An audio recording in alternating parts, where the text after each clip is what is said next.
Okay. Good morning.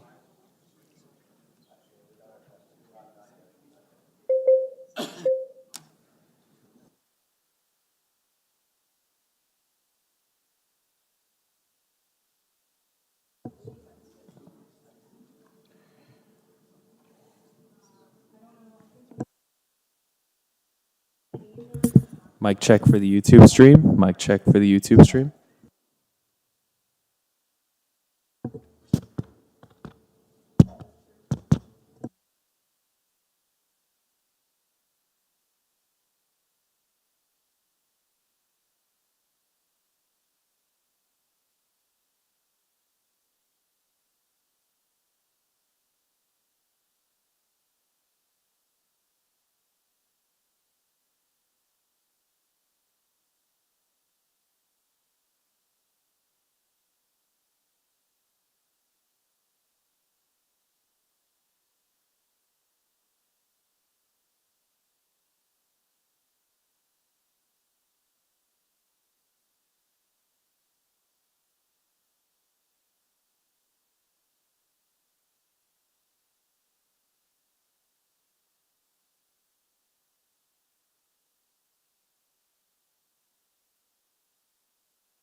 Good morning.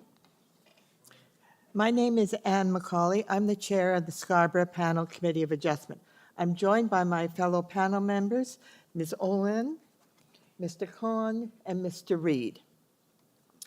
In accordance with Section 45 and 53 of the Planning Act 1990 as amended, this meeting of the Committee of Adjustment of the City of Toronto is called to order. The Committee of Adjustment considers applications for variances from the provisions of the zoning that applies to property, permission to extend or alter lawful nonconforming uses, and consent to sever property to create new lots. We have a land acknowledgement.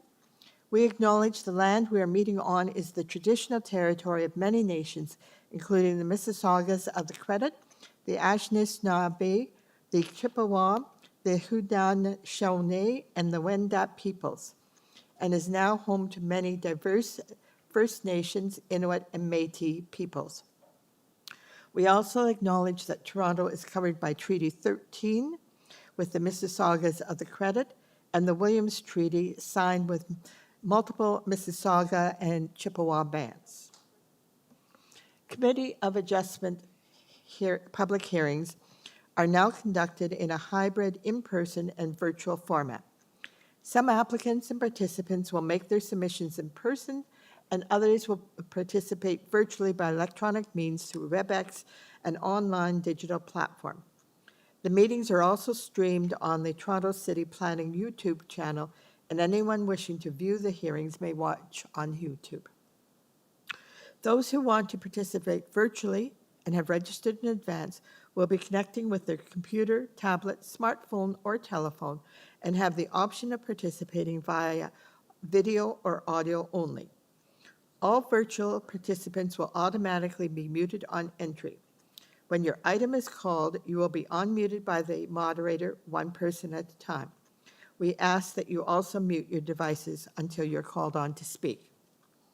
Those participating by video appearance will be temporarily upgraded to panelists when their item is being held. During this time, your camera will be enabled.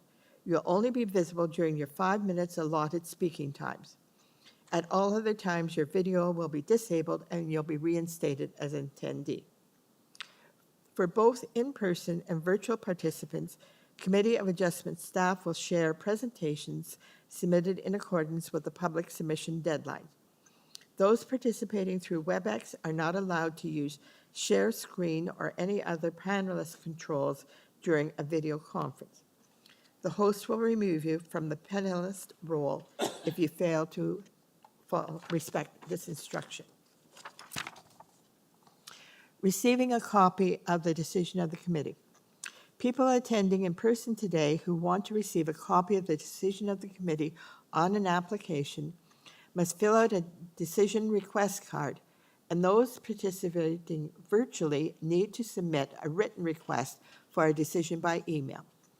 Please ensure that you include your name, address, and email address because the Committee of Adjustment and the Toronto Local Appeal Board will be sending notifications and appeal updates by email. If you do not agree with the decision of the committee, you may be able to appeal the decision to the Toronto Local Appeal Body, or in some limited circumstances, to the Ontario Land Tribunal. However, the provincial government amended the Planning Act and generally removed rights of the third parties to appeal Committee of Adjustment decisions. Only the applicant, the Minister of Municipal Affairs and Housing, specified persons and public bodies are permitted to appeal decisions of the Committee of Adjustment. Appeal instructions are set out at the bottom of the decision of the committee. Today's hearing procedure. I will call each item in order listed on the agenda. Making your submissions. When an application is uncontested, the agent or applicant may proceed with their presentation if desired. When the committee does not require a presentation, applicants are to advise the board should they wish to speak to the committee. The committee may ask questions and/or take the matter into committee for a decision. Each speaker, including the applicant agent, will be given a maximum of 5 minutes to address the committee. I will comment when you're reaching the 5 minutes. Any presentation or other materials you wish to submit to the committee must have been emailed in advance of the hearing. Staff and committee members cannot accept materials at the hearing. When addressing the committee, please clearly state your name and address. Please remember to confine your remarks to the matters outlined in the application. The applicant or agent will proceed first and will make a presentation to the committee on the application. Please note that the committee may not entertain revisions to proposals at the hearing today. The committee may decide to defer the application if substantially revised to ensure the revised application is accurate and that all those entitled to receive the notice of the application are informed of the changes. Then individuals, either in support or opposition to the application, will be invited to speak. Generally, we will call on speakers in the hearing room first, and then those participating through WebEx. Committee members may ask questions of each speaker after they finish their presentation. When all speakers are finished, the applicant agent has an opportunity to rebut only those issues that are raised by the speakers. That will mark the end of the discussion. The application will then be taken into the committee for a decision. Okay. For the morning session, before hearing the first item, can I have confirmation of the minutes? Chair, I move confirmation. Thank you. I will second that move. Minutes of the last meeting were moved by Mr. Reid, seconded by myself, Mrs. McCauley. All those in favor? That matter is carried. Just for the record, I wasn't at that meeting, so I'm abstaining. Yes. And we have 2 abstainers that were not at the last meeting. So there's just the 2 of us that moved the minutes.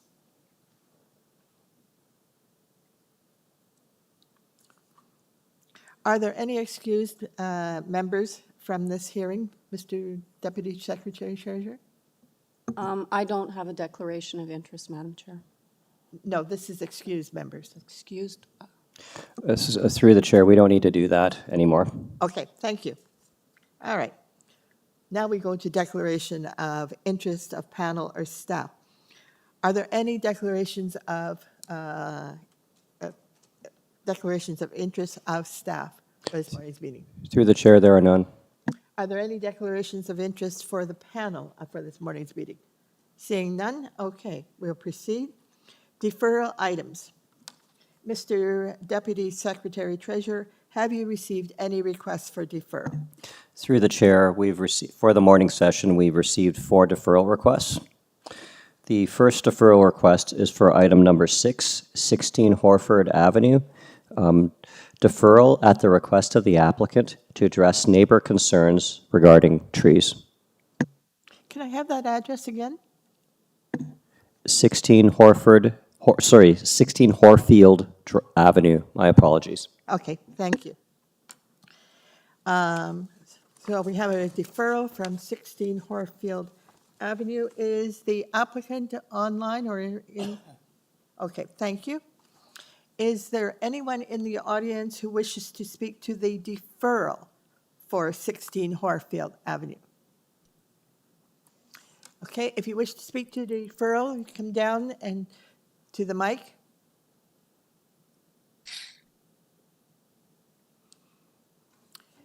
If you give your name and address. Through the chair, you should hear from the applicant first.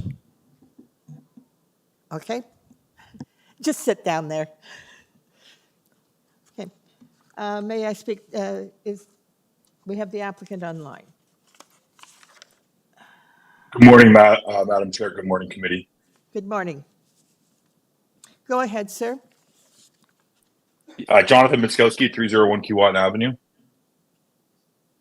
And you So, are, Madam Chair, committee, we're requesting a deferral for a couple of reasons. I had a conversation with Forestry last week, and although you will not find a refusal recommendation, they did express some concerns at the location of the dwelling as it relates to the trees on the property to the west. I subsequently reviewed some of the materials also submitted by the neighbor to the west, kind of echoing those same concerns. We believe we have come up with a solution. It will not change any of the variances, but it will relocate the dwelling away from that tree. And Madam Chair, I just didn't have enough time to go back and forth with Forestry as well as get a revised site plan into the committee that would satisfy the tree issues. So the deferral request is really to work on that. okay, thank you very much. That's a reasonable reason for asking for a deferral. The person who wanted to speak to the deferral. Yes, good morning, Madam Chair. I would like Council Mr. Botos, who has registered to speak on my behalf. Okay. Again, all they're speaking is whether you agree or disagree with the deferral. Council will address that. Okay. Madam Chair, could we just ask for the speaker's address and name? Yes, Sarah Amadio, 12 Warfield Avenue. Thank you. And you've asked someone else to speak on your behalf? Yes. Is he here? Oh, it's virtual. Okay. Would you take a seat? Is there anyone else in the audience who wishes to speak to the deferral of 16 Horfield Avenue? No? Yes? Come down.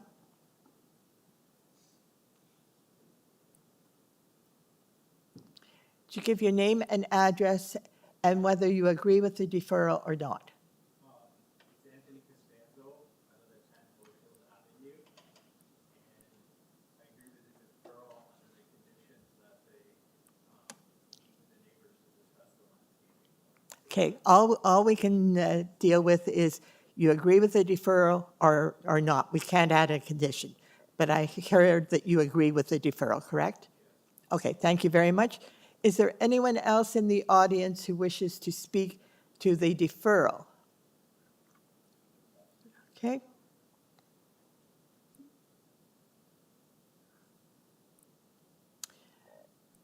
Then can we have the person online who wishes to speak to the deferral? Go ahead, sir. Your name and address, please. Good morning, Madam Chair, members of committee. My name's Paul Bottas, and I'm counsel for Mrs. Sarah Madio and Mr. Hank Roast who reside at 12 Horfield Avenue, which is next door to the subject property. If you're facing the property, it's to the left of the property on the west side. We've provided written submissions to the committee Okay, by we're letter only, dated June sorry, 19th. Sorry, I'm only Madam talking Chair? about the deferral at this time. No further Yes. information. And you gave us your name, you gave us who you represent. Could we have your address as well for our records? Yes, Madam Chair. Address is 4370 Steeles Avenue West, Suite 201 in Vaughan, Ontario. Okay, thank you. And With regards to the applicant's request for the deferral of this application, the applicant has indicated that the deferral is to deal with the tree issue alone, okay, we and the can't, applicant advised. sir, we can't get into the reasons for the deferral at this time. We're only asking whether you agree or disagree with the deferral.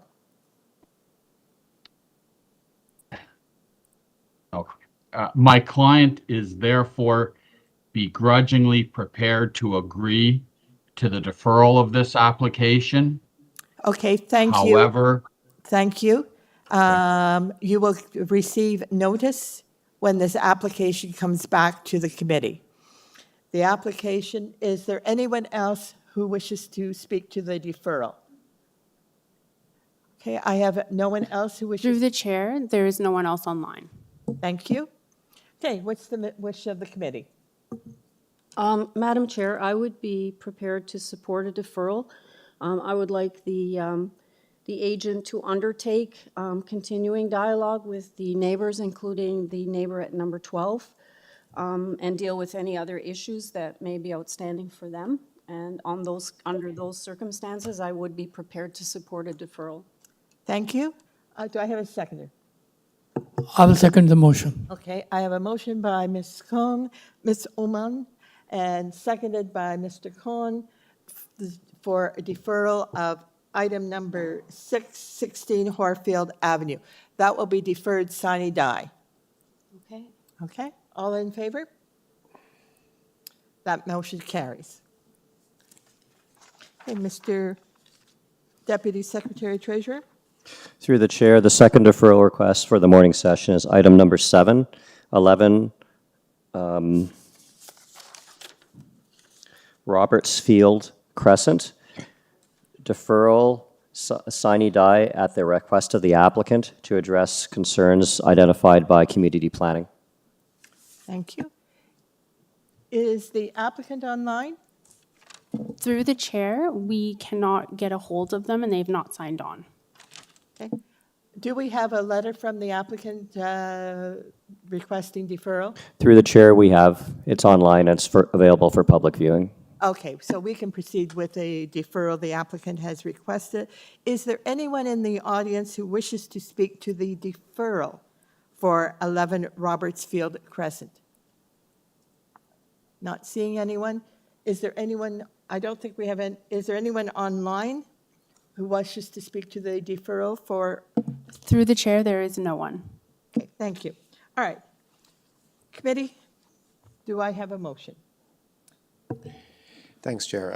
I think community planning has raised significant concerns over this application, and I think the deferral would give the applicant some time to sort those issues out. So I move for deferral of the application.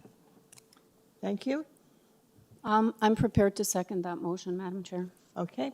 So I have a motion moved by Mr. Reid, seconded by Ms. Oman for deferral of item number 711 Robertsfield Crescent. All those in favor of the deferral? That motion is carried.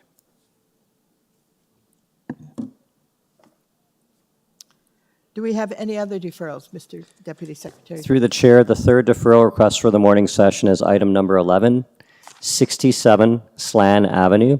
Deferral sine die at the request of the applicant in order to revise their application by obtaining a zoning review that identifies all required variances. Okay. Is the applicant online? Thank you. Is there anyone in the audience who wishes to speak to 67 Sloan Avenue, the deferral only? Seeing none? Okay. Yes. To the applicant, go ahead. Good morning, Madam Chair and committee members. My name is Alan Makour at 159 Quebec Avenue. I'm just here to confirm the deferral for a later date until we apply for the zoning review. Actually, we have applied and we're just waiting to hear back from the city. Okay, good. So the application will be deferred sine die, and when there's an opportunity to bring it back after your zoning review, it will be re-notified. Do I have a motion for Okay, deferral? thank you for your help. Madam Chair, I'm prepared to move a motion to defer this item, sine die, and under the condition that the applicant continues negotiations with community planning, who had a recommended refusal, and come back when things have been sorted out. Okay, I have a motion for deferral by Ms. Oban, I will second the motion. seconded by Mr. Khan. All those in favor? That item is deferred. 67 Swan Avenue is deferred, sine die. Okay, do we have any other deferrals? Through the chair, the last deferral request for the morning session is item number 18, 312 Taylor Road. Deferral sine die at the request of the applicant to address community planning concerns. Okay. Is the applicant online? Is there anyone in the audience who wishes to speak to the deferral for 312 Taylor Road? Not seeing anyone, and we don't have anyone online other than the applicant. Can you hear me? Yes, I can, sir. Okay, sorry. You've asked for a deferral to sort out some issues with the city? Yes, we're not quite sure what's going on here. We did receive an initial report from the planning department who had no objections to our proposal. And then Okay, sir. yesterday... Sorry. Okay, all right. I understand that yesterday you received another report and that they've raised an issue which makes it desirable, really, for you to request a deferral so you can deal with that issue and any other issues that the planning department may or may not have. So we're asking for a deferral. Do I have a motion for deferral? Thanks, Chair. I'll move deferral of the application to allow the applicant time to work with community planning to address the concerns. I'll second that motion, Madam Chair. Okay, thank you. I have a motion by Mr. Reed, seconded by Ms. Oman to defer the application for 312 Taylor Road. That application will be deferred sine die. Thank you, sir. Did you do the all in favor? Oh, sorry, all in favor? Trying to move on here. I know. Great. Okay, so we'll now start with the first item on our agenda. That item is 1845 Birchmount Road.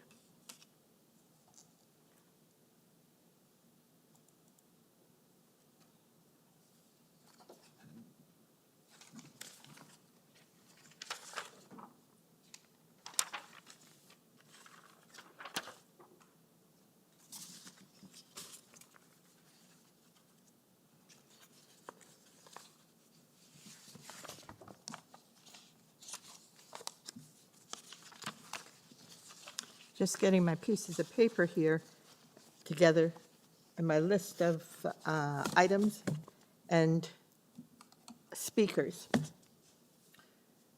So our first item is 1845 Birchmount Road. The application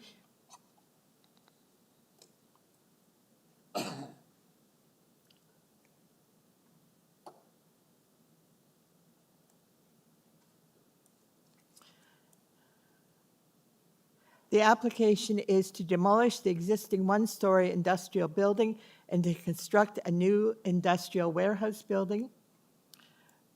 The variance is dealing with the yards and parking spaces.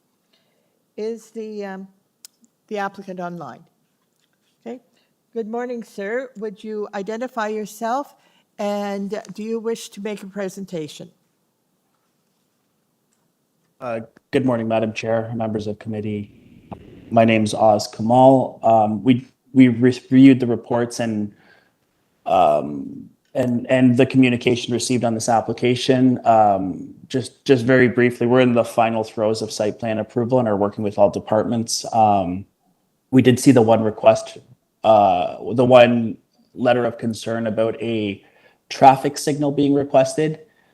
Transportation section is one of the departments we're working with. We'll continue working through with the transportation department through the site plan approval if there is a signal required by the city.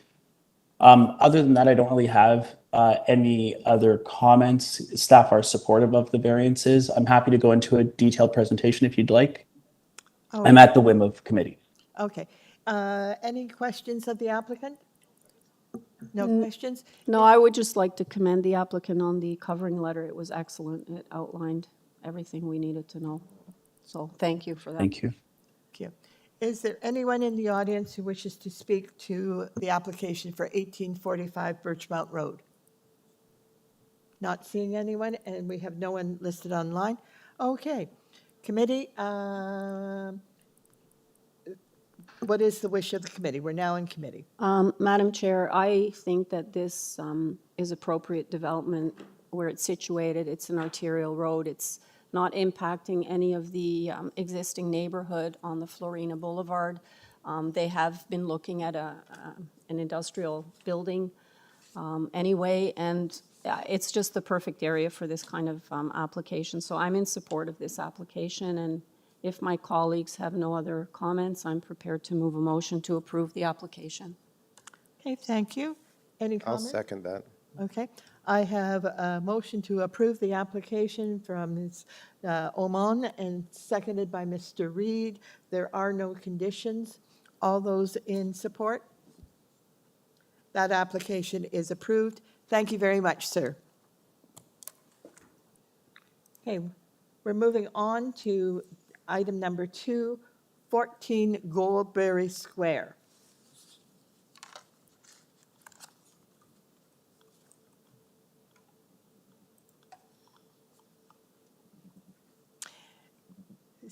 Thank you. So the applicant is online. I will just introduce this matter. Yes, this is the replacement of a deck, but I'll introduce myself first. My name is Doug Norton. I'm a BCIN designer. My address is 37 Bedell Crescent in Whitby, Ontario. Okay. The project, would it be possible for you to present the architectural drawing A5 on your screen, please? Okay, staff, can you pull up that drawing?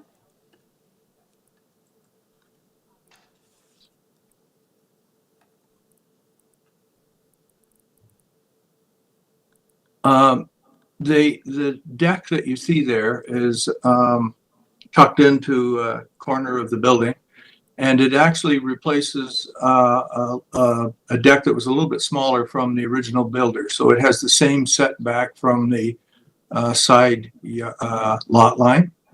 The rear lot line, which is in question, is reduced a bit. The distance to the rear lot line, and the deck is now supported on columns. The original deck was cantilevered in the original builder's design, and unfortunately used floor joists that extended out through the wall, and those floor joists began to rot, and the deck began to sag. So this is a replacement deck. The soft landscaping is slightly reduced down to 46.06%. From the requirement of 50%. But you can see from the landscaping view here that there's not much walking room around the pool. to reduce the walking area any further to accomplish a more soft landscaping area wouldn't really accomplish very much. So we just want to have this deck made safe and replaced with a more sound structure. Okay, thank you. Any questions of the applicant? Not seeing any, and we have no other speakers. We'll just take this into committee. What is the wish of committee? Mr. Reed. Thanks, Chair. I'm happy to move a motion for approval. I think the variances being requested are minor in amount and in impact, and I think the fact that this is replacing in a slightly larger version an existing deck and that there's no one in opposition to this speaks to the potential impact as being small. So I'm happy to move approval without condition. Thank you. I have approval by Mr. Reed, Seconded by me. by Mr. Hahn. All those in favor of this application for approval? That application is approved. The motion is carried. Okay, we'll move on to item 349A, Bellamy Road South.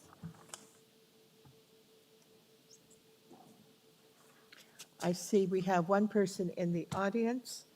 Are you the applicant? I'm the applicant, yeah. Okay. Are you?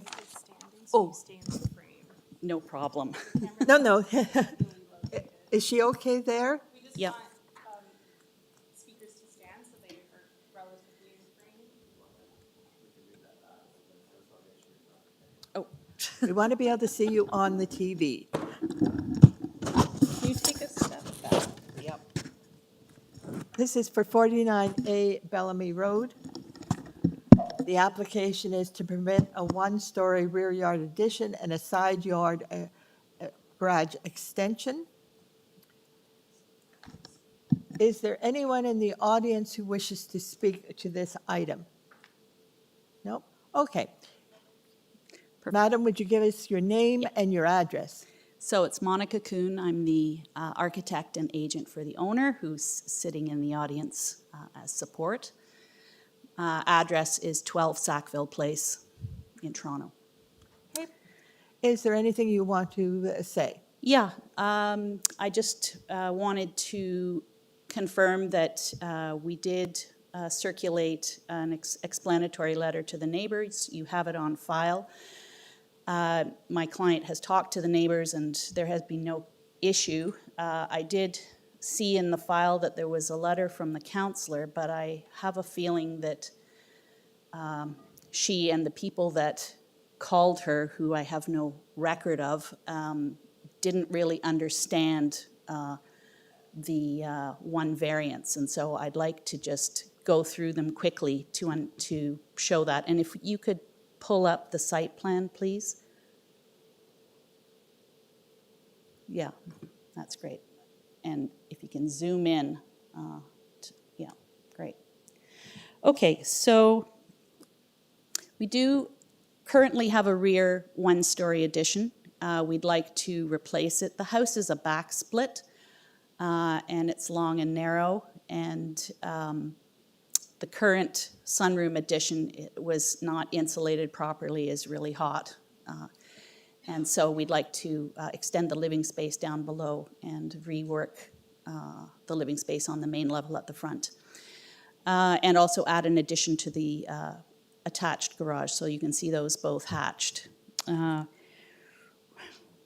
First variance is lot coverage.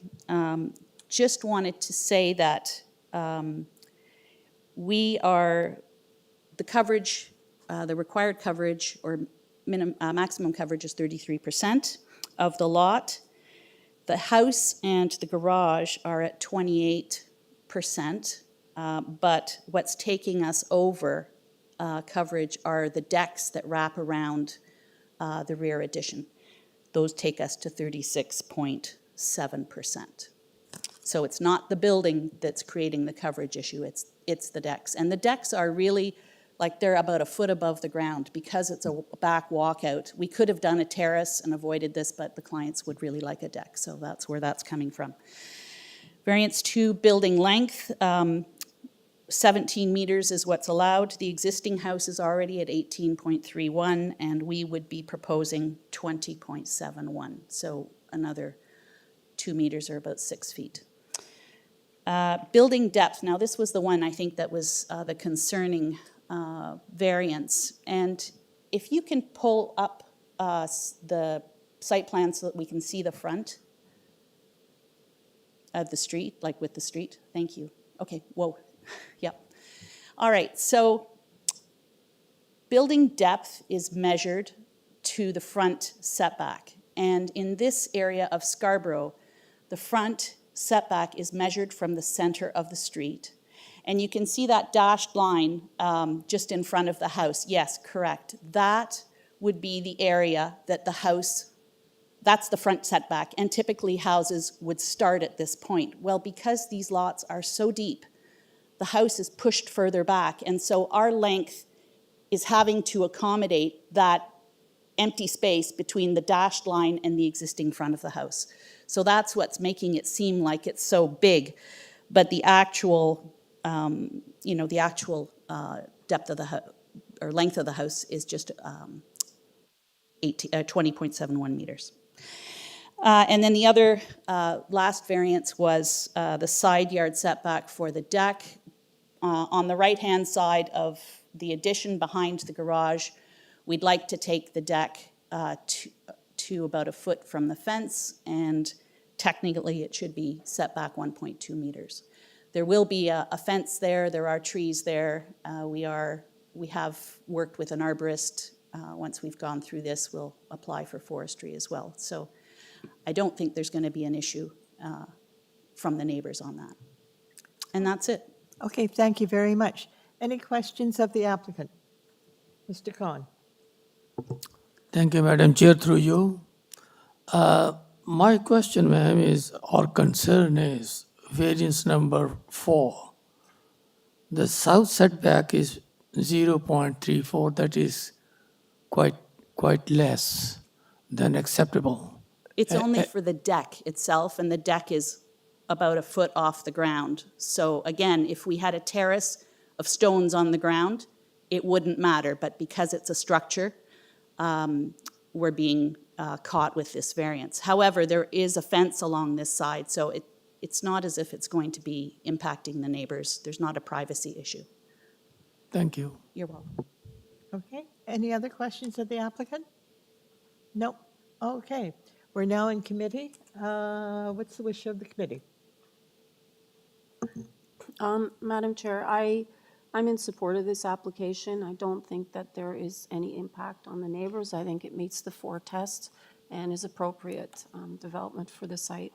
So I would move approval of the application. Okay, I have a motion for approval from Ms. Walmon, seconded by Mr. Reid. Sure, Chair. Could I just add a friendly amendment to add the urban forestry condition? Oh, yeah, thank you.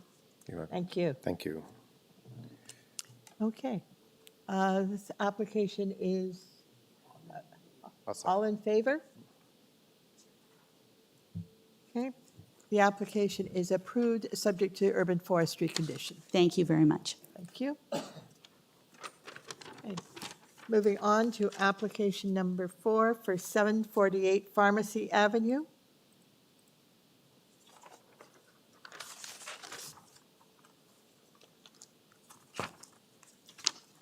Is the applicant online? Good, thank you. All right. 748 Pharmacy Avenue is to construct a 2-story addition to the existing dwelling. And the only variance is for the front yard setback. Mr. Kim, do you wish to add anything to this application?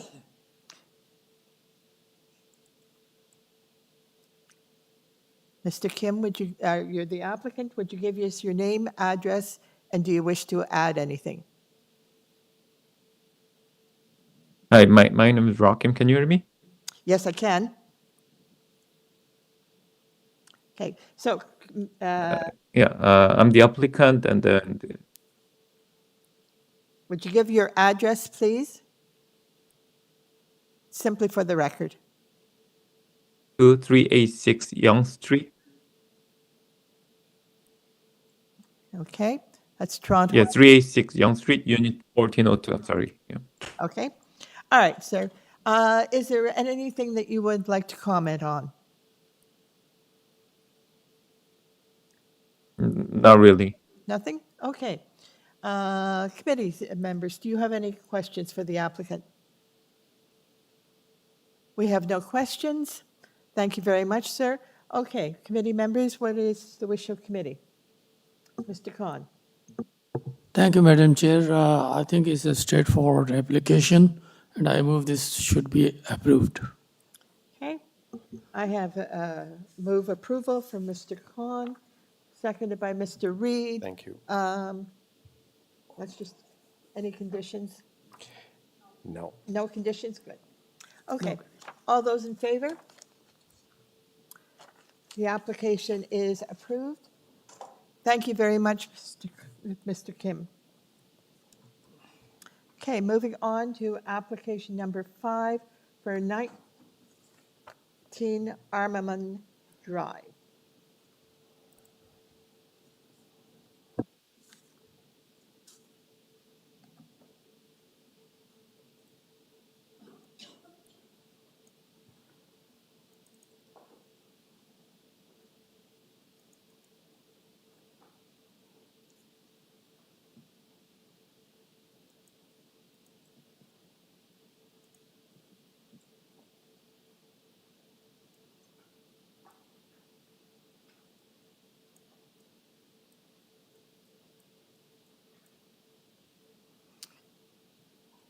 Application for 19 Armament Drive is to construct a side yard addition that includes a garage with storage, and there are 6 variances, there are 8 variances proposed with this application.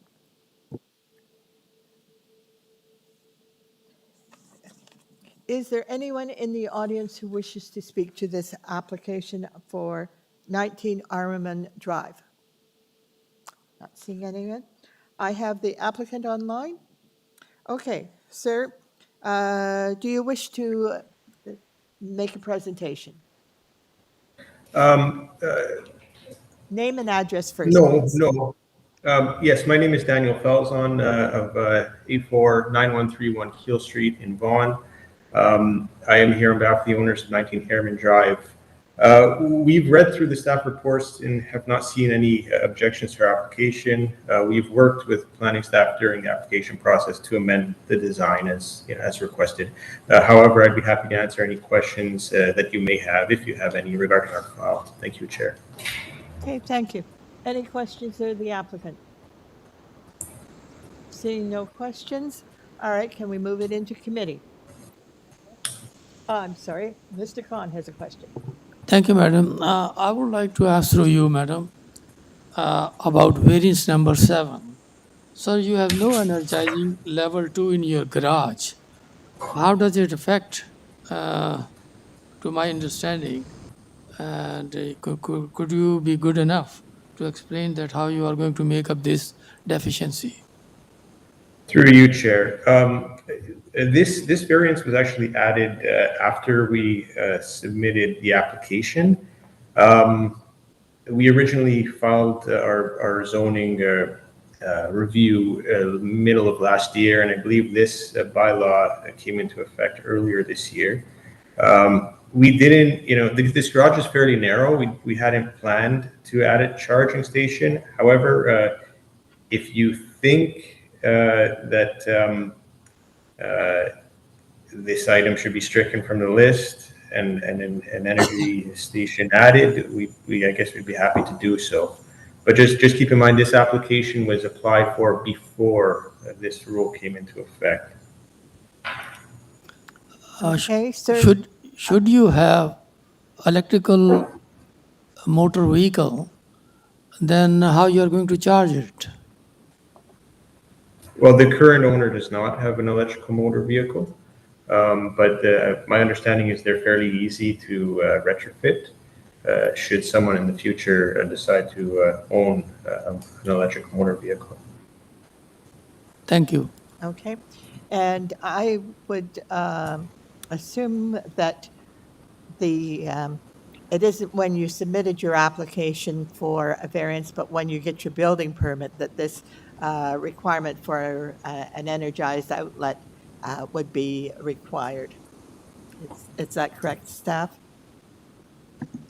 Through the chair, if the committee does not, like under the current zoning provision, based on the zoning review, is that the electrical vehicle connection is a requirement.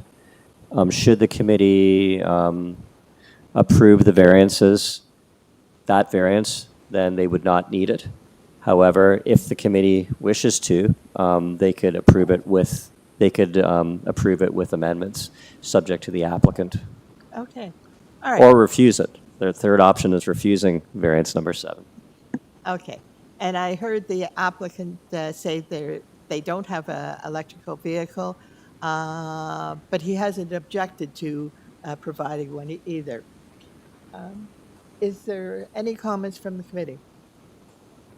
I would just ask, Madam Chair, I'd like to ask the applicant, would you be willing to remove variance number 7? Through you, Chair, sure. We will remove variance number 7. Okay. I would be more inclined, Madam Chair, to support this application as amended with variance number 7 removed.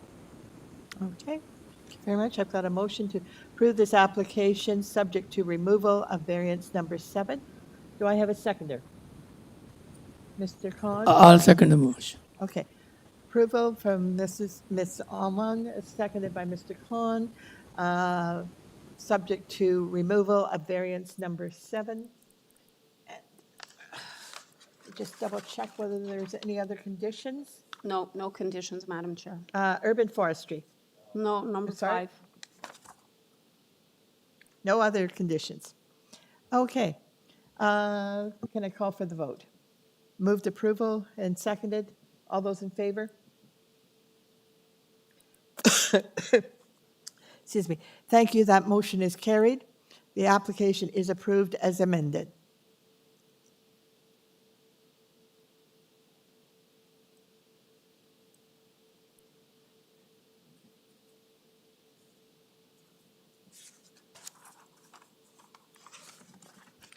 Application number 16 Horfield Madam Avenue Chair, has been Madam deferred. Chair, sorry, yes. Oh, so I was just going to say 6 and 7 were deferred.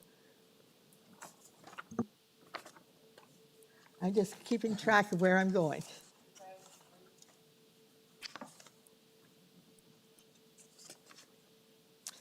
And application 711 Robertsfield Crescent has also been deferred. So we're now on item 832 Eastville Avenue. Let me pull up item number 8 on my list here.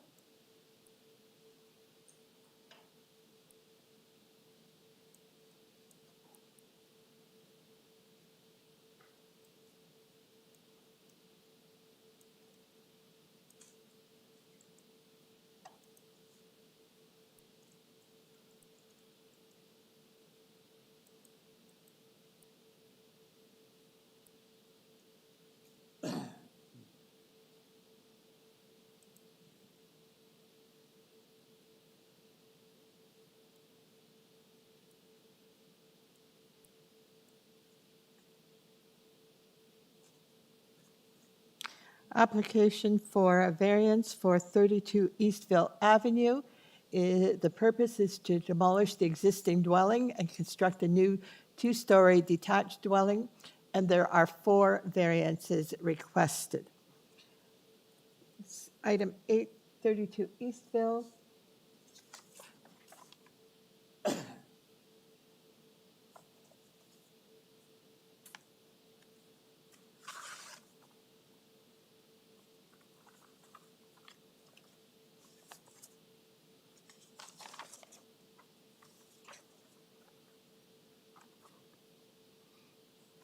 I have 3 people listed as the agent. Would the agent please identify himself who wishes to speak as the agent for this application? Through the chair, Nashrat, you have been unmuted. Madam Chair, our architect consultant will speak on that. Okay, and which one is that? Okay, would the architect consultants please identify him or herself? Chair and committee members. I'm Ashwik Chabra and I'm the designer for this house, and my address is 99 Dowling Avenue, Toronto, Ontario. Thank you very much. Madam Chair, I'm not sure the members need a presentation. Okay. I'm not sure if there are any questions or if the agent has anything to add that's not in what's already before us. Actually, I don't have anything to add, but if you have any questions, I'm good to answer that. All right. Committee members, do you have any questions of the applicant? No, thanks. No? Okay, we have no questions. So, Thank you. no questions. We don't need a presentation. I'm just checking to see what conditions. There are There no are no conditions? conditions? No. Okay, what is the wish of committee? Madam Chair, if we're in committee, I'm prepared to move approval. I think most of these variances are, I think they're all minor. Transportation doesn't have an issue with the proposed driveway width. So I would move approval of the application as I feel it meets the 4 tests. Okay. I have an application. I'll second the motion. Moved approval. I'll second the motion. Thank you. Approved by, moved approval by Ms. Solomon, seconded by Mr. Hahn. All those in favor? That motion is carried. That application is approved. Thank you very much, sir. Your application has been approved.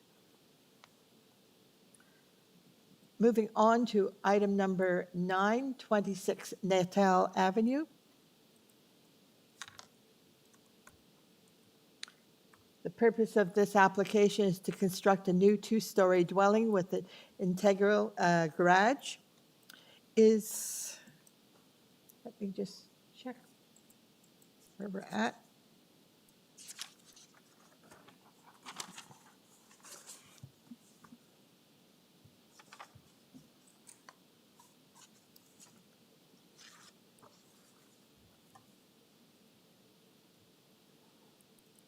Okay, item number 9. Is the applicant online? Okay. Yes, this is Franco Spagnolo. Okay. We have your application here. Is there anything you wish to add? Yeah, I'll just basically have a quick presentation. Franco Spagnolo, 911 Chippenham Drive, Mississauga. We are asking for 2 variances. The first one is an FSI, and if it's possible to bring up the cover letter rationale that was submitted, if that's okay.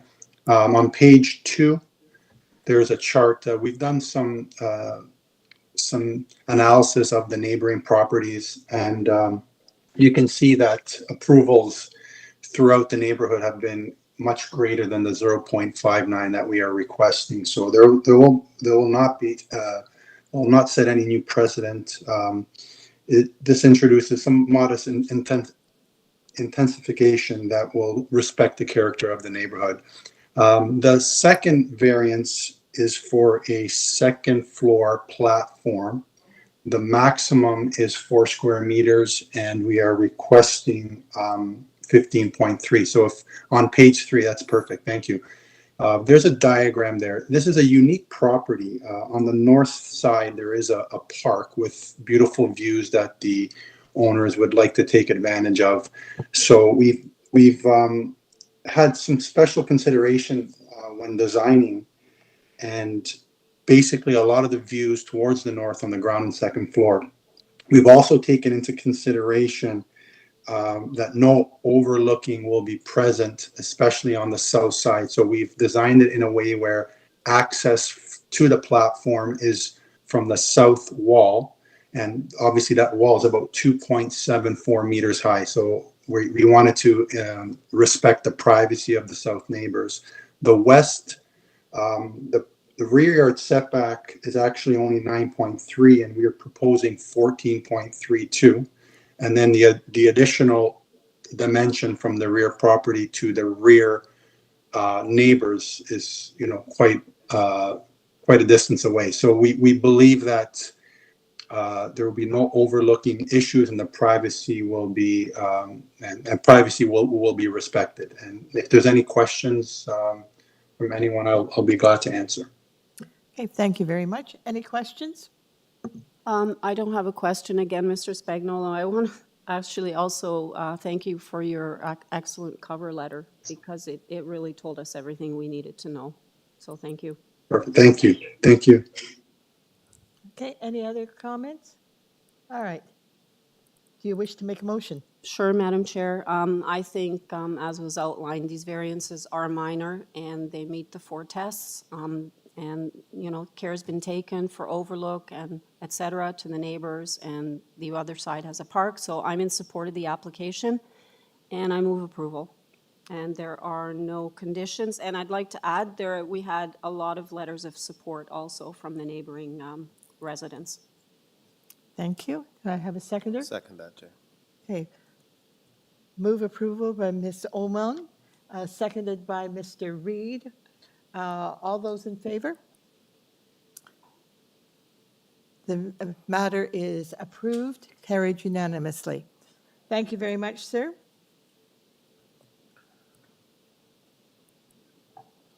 Our next application is application number 1063 Markham Road.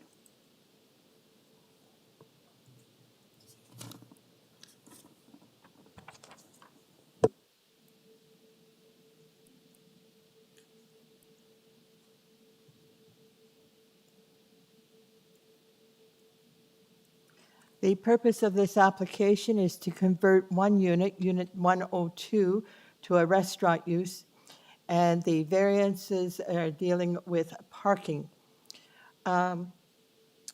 Is the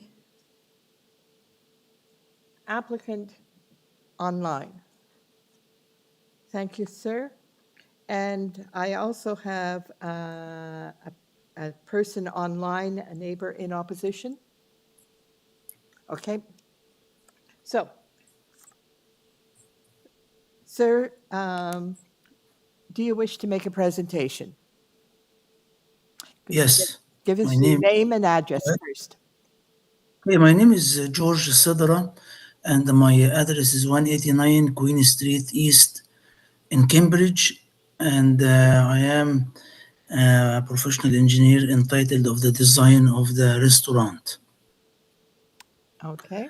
Basically, we did apply for a building permit to have a restaurant there, Pizza Fiamma, and we were told that the number of parking spaces that will be required is 6 parking spaces, and the original application for this property was only as a retail store, and it's only permitted. We only have 2 parking spaces.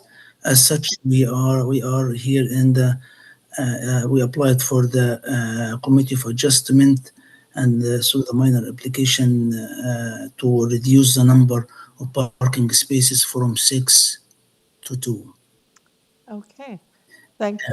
Just one quick thing I would like to add here is Pizza Fiamma is a brand new, or not brand new, it's been for a while, and they are pretty much for like for the neighborhood. They are not really, I don't expect any sort of people trying to park their car to pick their pizza. They are, and there is behind that small building, there's massive amount of buildings there that all high rise, 28-story high, 3 at least behind. There is so many high rises and buildings that people can just walk to this pizza store. So the need for parking spaces is not there. The owner, there are two brothers. He probably going to commute to the place using one car or maybe using the public transit. So it will be, a room for any, one car or so to park. There is no issue. I don't think that this will create any issue whatsoever. Okay, thank you. I have a question, Mr. Hahn. Thank you, Madam Chair. Through you, my question is very simple. You are opening a restaurant with less parking spaces. Now, correct. Sir, did you had the opportunity of speaking to the first of all, I would like to know, is it a rental apartment or is it a condominium? It's a rental unit. Thank you, sir. Now, did you had any consultation with the resident or their association or the board of directors? Well, the neighboring is all high-rise buildings. So there are 28, just 3 buildings behind, 28 story with multiple, a huge number of apartments. So I am not really sure. It would be a very difficult task to try to consult this number of people. So it just, it never occurred to me that I need to do that, but it didn't happen. No, I'm sorry. Did you discuss your project with the owner and they approved it? We discussed the project with the owner of the building, and unfortunately, we were not given any heads up. It was just we were caught all by surprise. I don't know if they did not reveal this information for us or they were not aware of it. I'm not 100% sure. Sir, you are making my job difficult by saying that you did not have any from the owners as well as the resident board of directors project discussed lack of parking. So kindly guide me so that I can make up my mind what you're saying. Unfortunately, all what I can say here is that this is a very small pizza shop and people love pizza and like to go to pizza shop. So having one handy around this very high capacity area is something people will appreciate it. So I don't really see why not. Thank you. Okay, thank you. Ms. Oman? Thank you, Madam Chair. Sir, I know we're labeling this a restaurant. So I would like to know just how much seating do you have? Are they just a few stools so that somebody comes in for lunch? You said there's a lot of commercial around, a lot of apartment dwellers that they just come in and have a slice. Like how much seating do you have in this place? Correct. We have about 10 stools that are just facing the window of the store. We proposed a couple of more, like 4x2 tables. But if this is a condition that needs to meet, we can meet it. There is no problem. Again, Pizza Fiamma and all other stores, and we have stores in Vaughan, we have stores in Brampton, a couple of stores in Brampton, and they are all take out. There is no seating at all in other locations. I see. So most, you said what, 10 bar stools, so they're like the bar stools, the higher ones with kind of a counter that's going to face out the window. So it's really not a place people are going to come and sit for a long time. They're just going to eat a slice. Okay, thank you. Yes, thank you. Any other questions? Okay, thank you, sir. Any comments, committee? We're now in committee.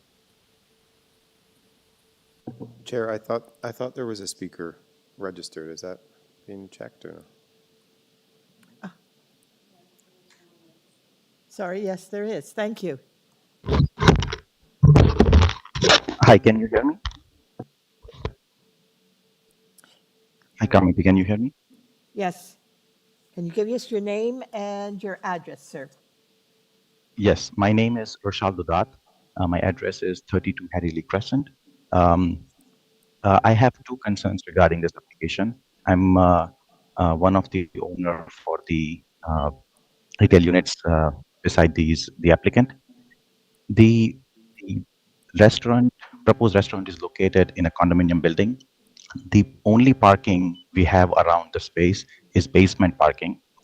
There are only 4 spots of commercial parking spots for 6 units. Out of 6, 2 are occupied. The one is the application and 3 are future spots. So there is already lack of parking. I know that the owner is providing 2 parking spots per unit, but they are either level 2 or below the condominium, meaning for somebody to park there, they will have to first go through a roundabout, punch in a number. So their phone goes to the reception. They will open up the roll-up door. Then the customer will go underground parking. And then to reach to these 2 dedicated parking spots, they will have to use a remote control to lift up an arm to open the barrier gate, as it's called, to access to those dedicated parking spots. And if the customer is able to find the one of the 4 spots empty, they can park over there. They will have to go up, register their car, and then access the retail spot. So I'm really concerned for the applicant, really, that if there is somebody who is even picking up pizza for 5 minutes, they will still have to park. They cannot, there is no space for them to just pull the car for even 30 seconds because they will be either parking it in the fire route or somewhere about the roundabout. So I think they need to negotiate with the builder to find out how easily their customers can park, create additional parking spots before they really think about opening a pizza. I understand that the applicant mentioned that it will be mostly walk-ins, but there will be people with the car which they will need, and they'll need to park somewhere. And I think that by approving this minor variance, it's going to negatively impact the other fellow businesses because the pizza will be high traffic area and they will be consuming more parking spots, which the other businesses customers may not be able to use. So I strongly recommend something should be done to increase parking before the application is approved. Thank you for listening. Okay, thank you.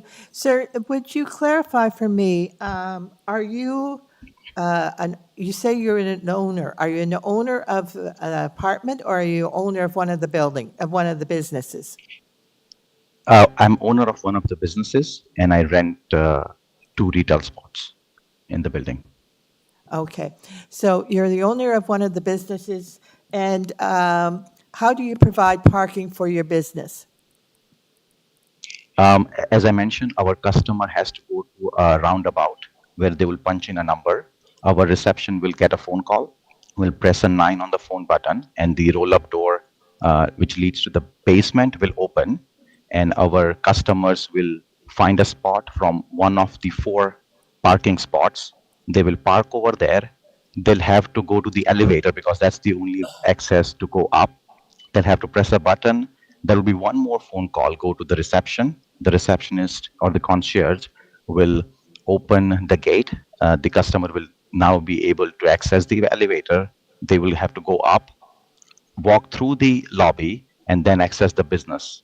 And same going out. So it is a pain for our customer. The good thing is our customer volume is very low. We only get 10 customers because we are a medical setting. But if I was a restaurant, I personally don't think how my customer will be able to get to me. Okay, thank you. Thank you for that explanation. I didn't quite understand the concern as much. Okay, committee members, any questions? Okay, seeing none. Back to the applicant. The applicant has the opportunity to add any rebuttal. Sure. Just if I'm just a reasonable person, I'm driving in the area and I'm trying to get a slice of pizza I'm going to be really out of my mind if I assume that there is a parking for this. It's very clear that there is no parking, and we are not going to allow anybody to call in or go through these hoops, the roundabout, the elevator. That will scare the customers. So all our customers pretty much, and it is a very, it's quite populated area. There is no question that my client will be making business just from people walking from the buildings around it. So we are very different than a medical center or anything. We people have to walk and know where we are, and they like the pizza, and they come and they pick it up from the surrounding. Nobody, drive 20 kilometers or 10 kilometers to do honestly to pick a slice of pizza. Delivery, yes, we have two places, and that's pretty much that's where we're gonna be working on. The owner and his brother with a delivery car. That's all what it is. But driving to pick a pizza, a store from a location like this, I don't think that's going to ever happen, or anybody will ever imagine that they can park their car somewhere underground to grab a pizza. So that's not happening. Okay, thank you very much. Questions? I have one other question. I'm just looking at your parking brief, sir. And for deliveries, it says you're going to partner with a third-party contractor, so you won't have your own delivery drivers. Understood that you're not going to have cars sitting there. So are you going to dedicate one of the spots for this third-party contractor to go in and out? Because it says here that the owners are probably going to take public transit. Is that, Yes, yes, that is the case. Yes. and you're hiring staff that also don't have cars? That's what your parking brief Yeah, is. there's lots of public transit around, lots of buses. So again, yeah, I don't think that this will be the case. Yes. Okay, thank you. Okay. Thank you. Any other questions? Okay. All right, we're now in committee. Do I have any comments? Well, Madam Chair, my comments would be, I think that, there's a good case to be made that there would be a lot of walk-in business for this pizza place. I also think a medical center draws a fair number of traffic. Again, hopefully it's, mostly pedestrian traffic. I would be inclined to support the application, but limiting the seating to 10 bar stools, and that one of the two spots then has to be dedicated for, I don't know if we can put that condition in, but dedicated for the third-party delivery people. I'm not sure we can do that, Mr. Deputy Secretary Treasurer. Through the chair, I don't think the committee has the jurisdiction to do Not that. enforceable? Yeah. And what about the seating? I don't think so. That's covered by building code. Okay. Right. Well, I'll leave it to my fellow colleagues here for some further comment. Okay, I have a question, I guess. I understand the 2 parking spaces come with the rental of the unit. So he's got 2 parking spaces. He needs 6. But like you, I kind of believe that for pizzas, most of it's going to be a walk-in thing. Mr. Rando?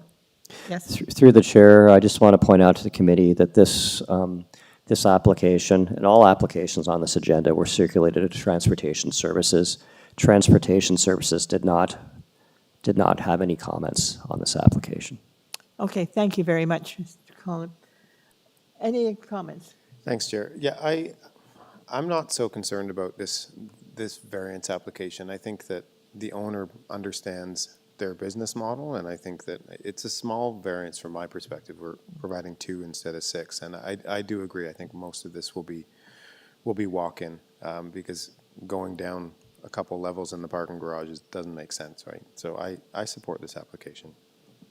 Okay. All right. Any comments? No. Okay. Do I have a motion? Sure. For the reasons I said, I think that this variance, it's one variance, and I think it's actually a benefit for this building to have a more active restaurant use rather than just office and healthcare. So I think it's actually a benefit for the neighborhood. I move approval without condition. I'll second the motion, Madam Chair. Okay, I have a motion for approval, motion for approval by Mr. Reed, seconded by Ms. Oman. All those in favor? All those opposed? Mr. Khan is in opposition. The application is approved. Okay, thank you, sir. Item number 11 has been deferred, so we're now moving on to number 12, 19 Little Leaf Drive.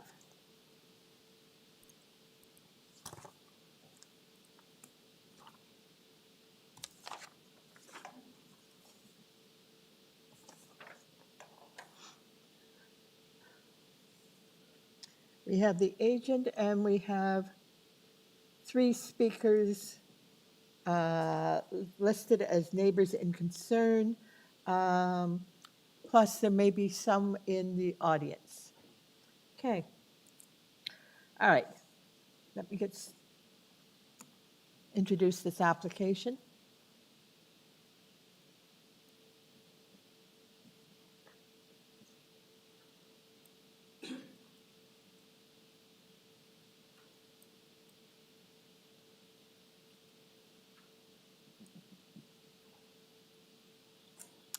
Okay.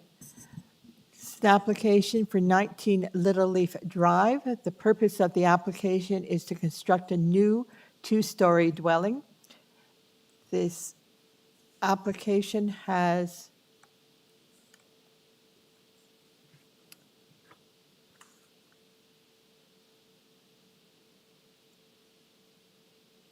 sorry, I just lost the listing of the number of variances.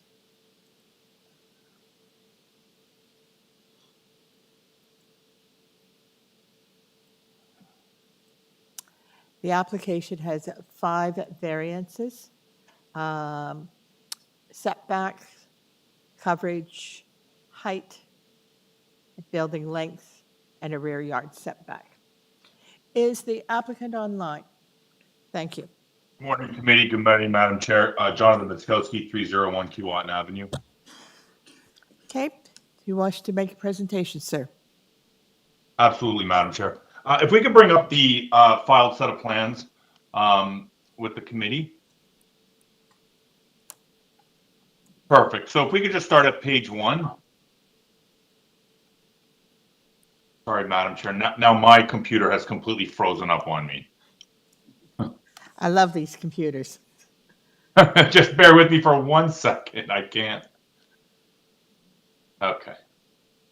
Okay, I will go with it on your screen. So, Madam Chair, this is a corner property. If we could just start at the next page, the site plan.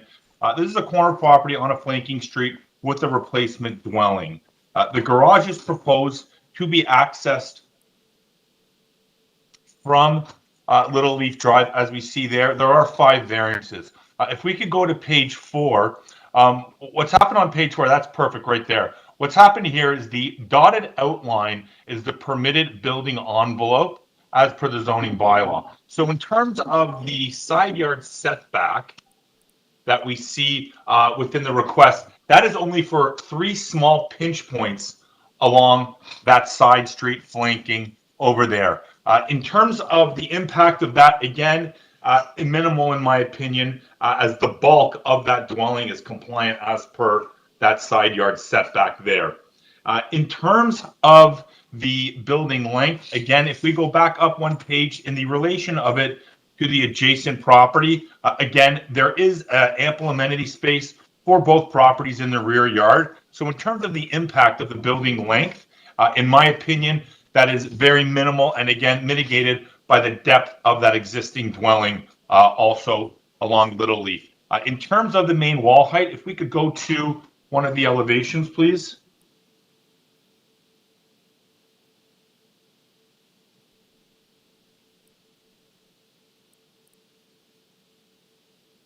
Perfect. If we could go to, yes, exactly right there. So the request for the increase in the main wall height is exacerbated by that architectural feature in the middle of the dwelling. The bulk of the dwelling itself is actually at 7.82 meters.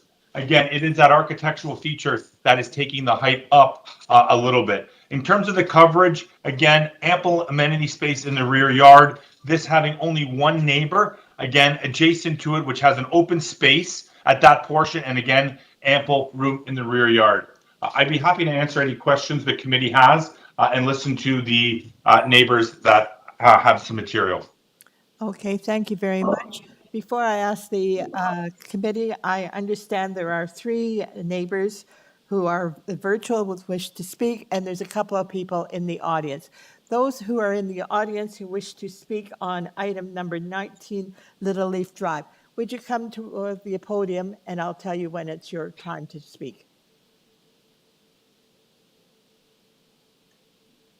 Through the chair, if you can go, our podium microphone is not working. If you can go to the microphone right in front of the podium, it's turned on right now, and just stand up and present. Okay, Thank you. just take a seat and I'll tell you when it's your opportunity to speak. Well, the applicant has spoken already. Yes, there may be questions of the applicant. Thank you. Okay. And probably there aren't. Any questions of the applicant? Mr. Bankowski, are you aware of the community planning report and the forestry report? Through you, Madam Chair, yes, Mrs. Oman, I'm okay with the conditions of planning as well as the forest. Thank you. Okay. Any other questions of the applicant at this time? Nope. Okay. Madam, would you stand up? Thank you, Madam Chair. My name is Elizabeth Rupla. I'm at number 11 Just Little Leaf hold Drive. for a minute. Oh, not We on- can't hear you. Oh, sorry. It's not just computers that don't work. Okay. Okay. Give your name Is that again. better? Again, please. Okay, my name is Elizabeth Rupla. I live at number 11 Little Leaf Drive, but I'm speaking on behalf of the neighbor at number 17 Little Leaf Drive, Jenny Gobin. She's not. Thank you. She doesn't want to speak. She is just concerned about the distance from her house to this house, because a lot of our houses in the street, because of the infrastructure, we've had floods in the basement, and most of our houses are not this high. And we're just concerned about water. She's concerned about water runoff onto her property and causing her basement to flood because her house is lower. Because we don't know about a plan, how far is it going to be, is this new house that they're building, is it going to be coming closer to her fence, and the height will cause water runoff and cause flood in her property. Okay, so a concern of water runoff.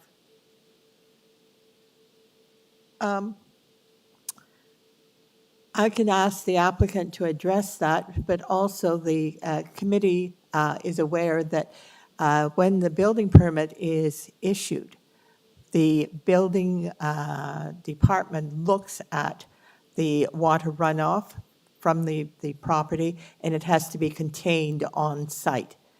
I realize that doesn't always help a lot, but the city does look at that issue.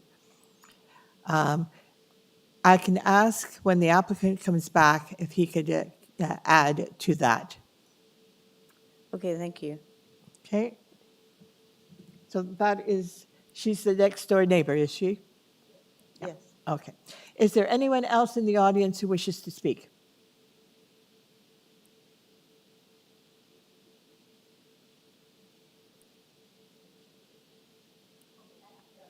Okay.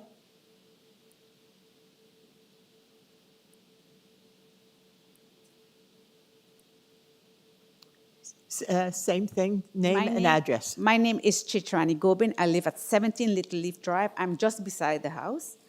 And my concern is that, is this house for a single family? That's one. And the next question, will it be a multi-family home? Will this be a rental house for student? Go ahead. I'm listening to your Yes, questions. those are my 3 questions. Okay. We'll ask the applicant when he comes back to address those issues. Yeah. Okay? And also, if in case if I should get a flood, would they do the expense in case if I should ever have a flood? Because we have the basement, there are windows and water goes through those in case if there's water flooding. It's just a window cover we put on if they're gonna do pay for the cost of the repairs. Okay. As I said, when the building permit is issued, they will look at the potential to contain all the water on site. Okay.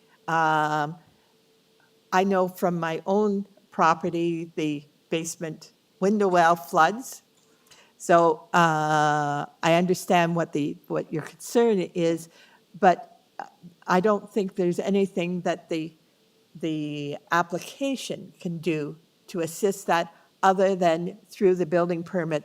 They will have to show that the water is contained on site. Yeah, okay, I will be really appreciate that because my house is going to be lower, and they're going upper. I talked to them yesterday, and I was asking them if they can just make the house flatter, like longer, than to go higher, because it's going to cover my property. Okay. Yeah. We'll ask the applicant to address those issues Extend. when he has the opportunity. Okay, thank you Yeah. very much. Okay, thank you. Anyone else in the audience who wishes to speak? Okay, I have a couple of people online. Through the chair, there is only one neighbor online. I will unmute Nick now.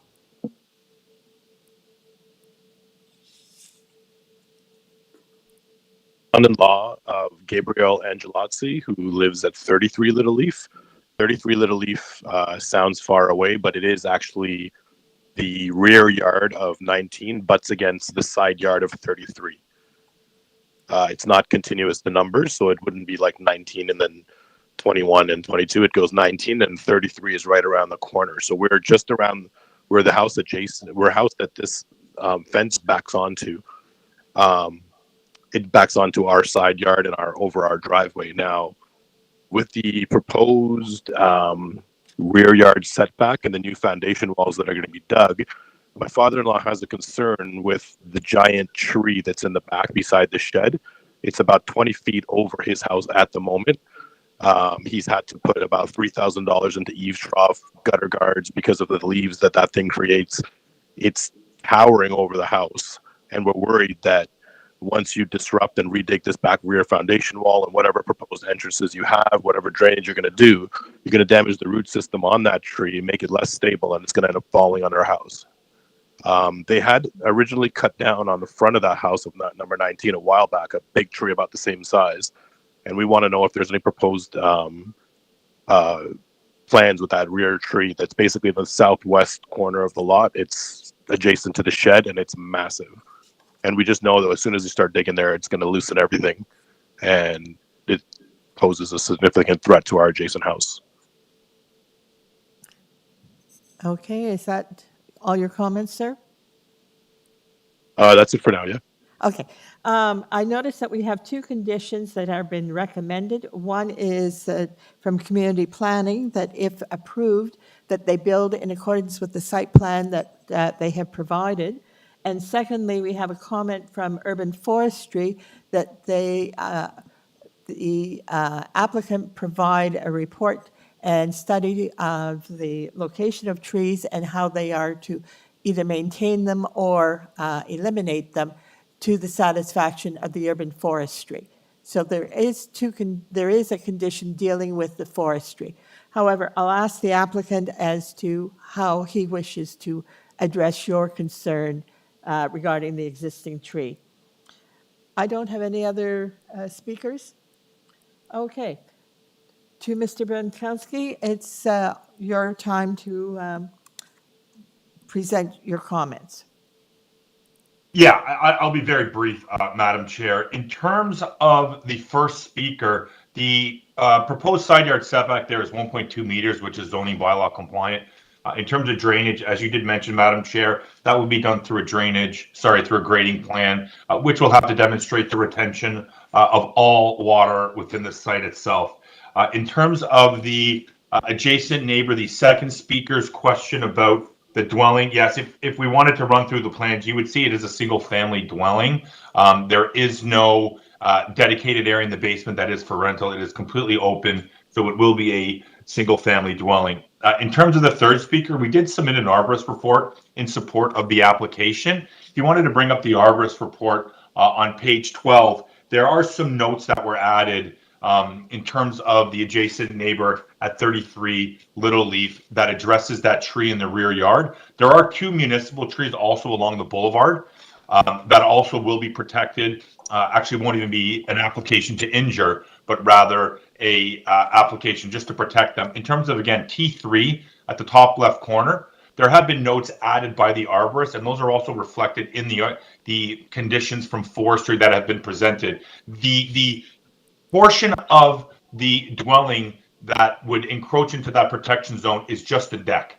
The dwelling itself is outside of the protection zone. So if you see the notes here that speak to specifically the top right note, the arborist supervised installation of the sonotubes for the deck, as well as the second note on the left side where the arborist is to be present during the removal of that existing shed. So in terms of mitigating any type of unwanted injury or risk to that tree, the arborist will be on site for both the installation of the sonotubes for the deck, as well as the removal of that rear shed. It is not the intention of the owner to remove that tree. It is to maintain and protect that tree. And that's also reflected in the thick red lines, which will be the protection barrier. Okay. Anything further, sir? That's it, Madam Chair. Okay, thank you very much. All right, any further questions of the applicant? No? All right, we're taking the matter into committee. I see. Yes, go ahead. Ms. O'Lolan. Yeah. Okay, Madam Chair. I think that I think this is appropriate development for the site. I just want to clarify, a lot of the issues that were raised outside of the tree issue are, some of them are civil matters, and they unfortunately, to the 2 speakers that are here, the issues you raised do not fall under the jurisdiction of this committee. We only deal with the planning matter and whether or not it fits within the planning purview. I would suggest, and hopefully Mr. Benkowski can have some conversations with you and answer some of your questions offline. As for the application, I think it is appropriate development for the site.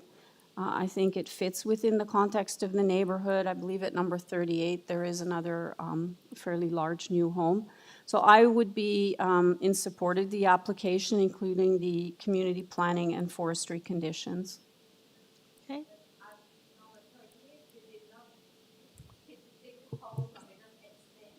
Okay, I'm sorry, no further conversation back and forth. Okay, all right. I have a motion to approve. I'll second the motion. Motion to approve by Ms. Oman, seconded by Mr. Khan, subject to the community planning, building in accordance, and forestry conditions. All those in favor? That matter is carried. It's approved. Thank you very much, sir. Thank you to the people in the audience.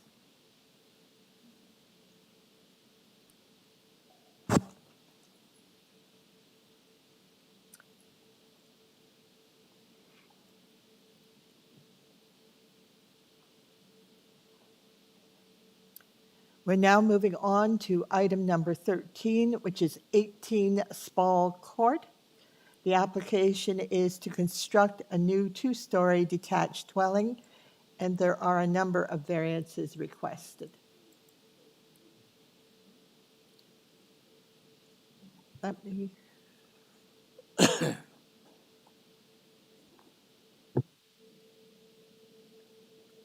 Spall Court.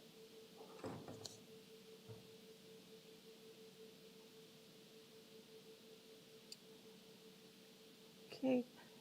Is there anyone in the audience who wishes to speak to this application for 18 Spall Court? No? Is the applicant online? Okay. Madam Chair, I'm online, yes. Okay, I have already introduced this as an application to construct a new two-story detached dwelling. There's a number of setbacks, a number of variances requested. And there is a condition from community planning that you build in accordance with the plans submitted. Sorry, build in accordance with plans submitted. I also noticed that you have said that this is a new building on the existing foundation, as the previous house was burnt down a couple of years ago. So, That's correct, Madam Chair.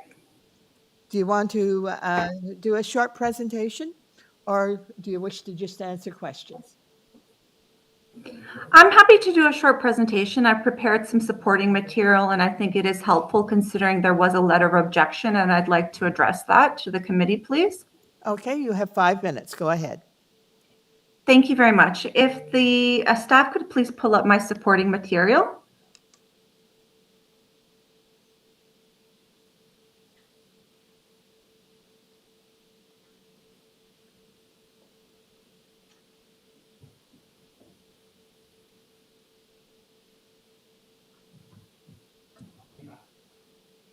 Thank you.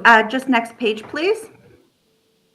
So this, just a little bit of background on this application. The house burned down June 19th, 2022. The existing foundations have a variety and a lot of variances, and most of the variances that I'm presenting to you today are as-right variances with the existing foundations. And we designed the house using the existing footing. So the house, as Madam Chair already presented. Next slide, please. For the variance number 1, there we did add some stairs to the bedroom on the first floor. I noticed that our neighbor has a similar condition as well, and we noticed that this is something common in the neighborhood. For the FSI, the existing house itself has an FSI of 60%. We only added 5% extra FSI, and this was done in the porch where we covered the porch a little bit and the 2 bedrooms in the second floor to add a little bit more space into the bedrooms. And that's what allotted to 5.74%. But the existing house itself was 60% FSI, meaning the builders, when they designed and built these houses 20, 30 years ago, they had a number of variances. The main height, the original basement was 7'6", so we just added 13. From the bylaw, we added 14 centimeters to increase the height of the basement. Next slide, please. Oops. The length, the depth, these are all, and the encroachment, these are all existing variances that we had no option but to continue because we're using the existing foundations. Next slide, please. So no trees are being removed as part of this application. We did design a secondary suite to accommodate more housing options in Toronto. There's no height variance. We believe the design is sympathetic to the character of the neighborhood and the other houses in the neighborhood. It has a stone, a peaked roof, all the elements of the other houses in the neighborhood. So we thank you, and I look to answer any questions from the Committee of Adjustment. Okay, thank you very much. Any questions? No questions from the committee? Okay, thank you very much. There's no further speakers on this item. We're now in committee. What is the wish of committee? Mr. Reid. Thanks, Chair. I think this is a good application, and I'd like to commend the agent on that presentation. It was helpful background material, and it was helpful to understand your application. There are 6 variances, but I believe they're all minor and meet the 4 tests, and I think including a secondary suite is a positive element of this application as well. I can see no negative impacts of approving these variances on the adjacent properties. So I move approval of the application subject to the community planning condition. Okay, thank you. Mr. Hahn? I will second the motion. Okay, I have a motion to approve the application by Mr. Reed, seconded by Mr. Hahn, subject to the community planning conditions. All those in favor? Thank you.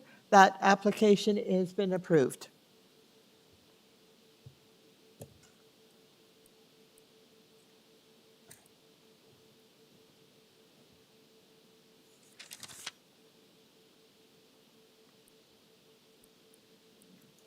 Our next application is number 33 Robertsfield Crescent.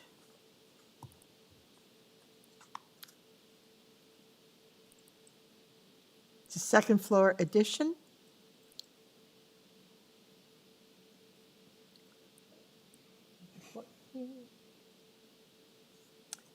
Is there anyone in the audience who wishes to speak to this matter? No? Okay, is the applicant online? Good morning, sir. Would you give your name and address, and do you wish to make a presentation, or do you wish to simply answer questions? I can answer questions, but the application is quite straightforward. It's just a matter of legalizing the setback, which is already there. We're not asking for any other variances. Okay, can So I have your it's kind name of, and, sir, I need your name and address. My name is Joe Battaglia. I'm the architect. My address is 1050 McNichol Avenue, Scarborough, Ontario. Okay, Unit 4. thank you. We need that information for our records. Yeah. So, I interrupted you. Was there anything else that you wish to say? There's not really much to say. Legalizing what's been there since the house was built. Okay. Any questions of the applicant? No questions? Okay, we'll take the matter into committee. Mr. Hahn? Thank you, Madam Chair. One variance straightforward, and I move this application be approved with forestry conditions. Okay. Okay, I have a motion from Mr. Hahn to move approval, subject to forestry conditions, seconded by Mr. Reed. All those in favor? Thank you. The application is approved.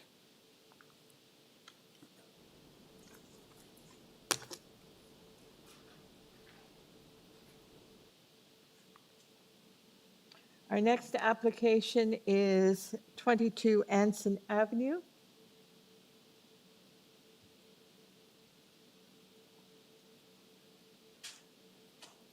And I have the applicant and I have a speaker virtual. Is there anyone else in the audience who wishes to speak? Yes. Would you come down to the podium?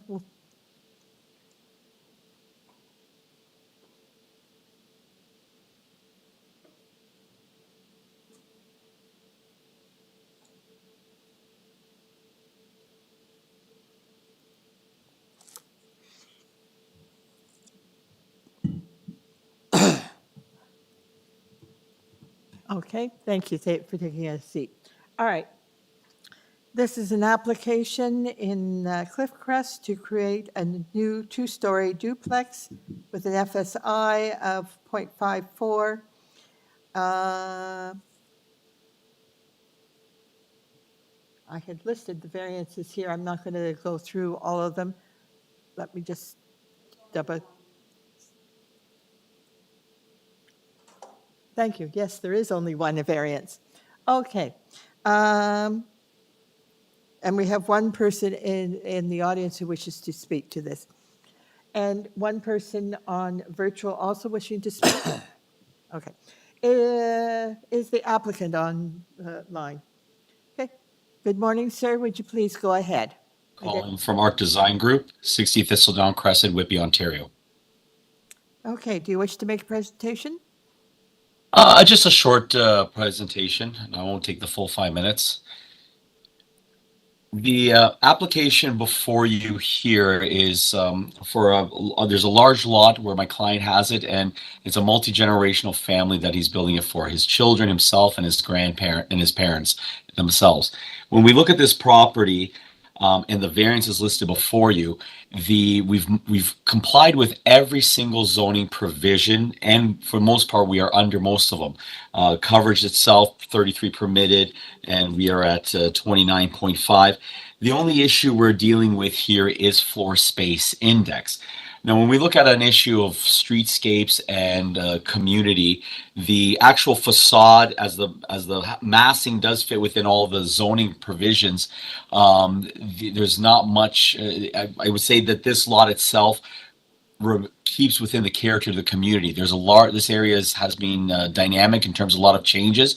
Currently at 24 Anson beside us, they are currently under development building, and they received a 0.54 variance. And I worked a few years back on 26 Anson, 2 doors down, and they received a 0.6 variance as well. This is a larger lot here, and though we fit within this provision here, I think we did we strive to keep within the zoning bylaw to majority of the variance of the majority of the provisions in the bylaw. The only issue is, and due to the size of the house, we're here for FSI.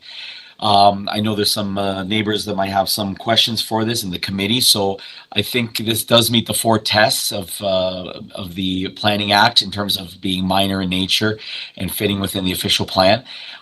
We have no other comments. We understand the forestry comments, which are fairly standard, and we are well aware of that. And as a result, we have been in contact with the forestry department. They mentioned that these two conditions that they would like to apply. With that, if the committee has any questions, I'm available to answer. Any questions, committee members? No. Yes, Mr. Khan. Thank you, Madam Chair. Through you, although we have one variance in front of us, but this variance, as mentioned in one of the letters, is 34% more than the maximum allowable. What is the justification that we should allow this one? Well, 34%, I've been before the committee before, and in terms of the discussion, in terms of what constitutes minor or whatnot, applications before if we looked at percentages increases for every single variances, we do sometimes have frontage coverage that are 100%. I understand the figure number is 34% increase based on the allowable, however, when you look at the total project, we are within every other provision.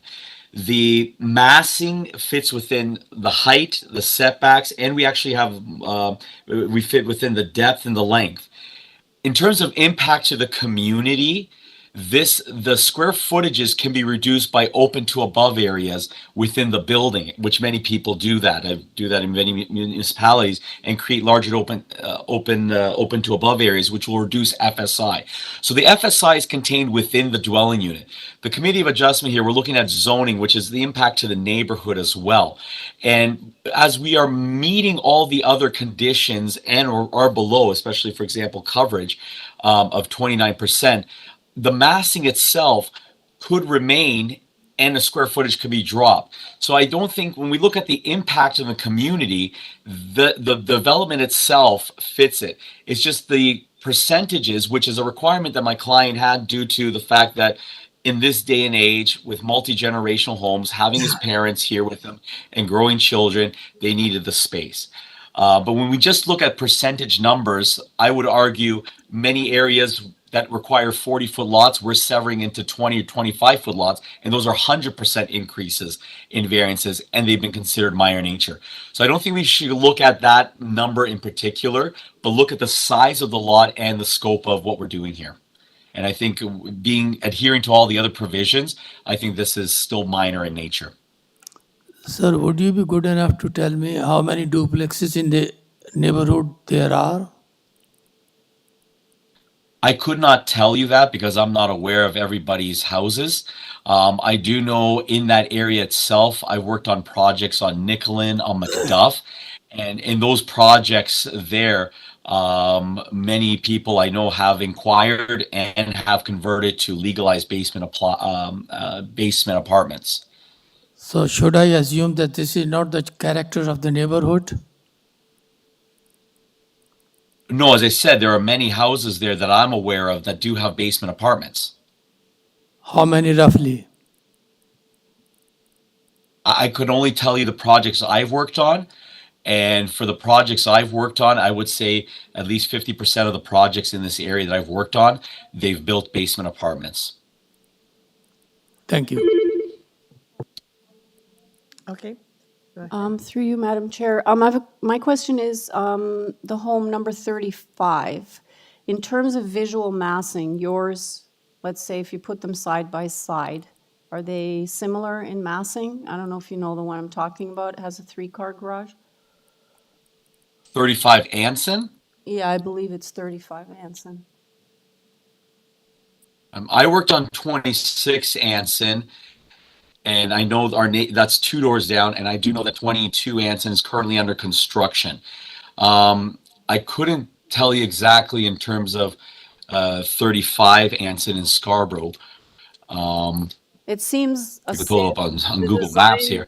Yeah, the designs are somewhat similar, except the garages are on the other side. And Yes. I see it here now. The only difference with this one, with the triple garage, is that the center portion with the double car garage it appears that they, instead of having an office, which we have an office space, so we have for example, on our floor plan, we would have a living room, front entrance, and an office, then 2-car garage.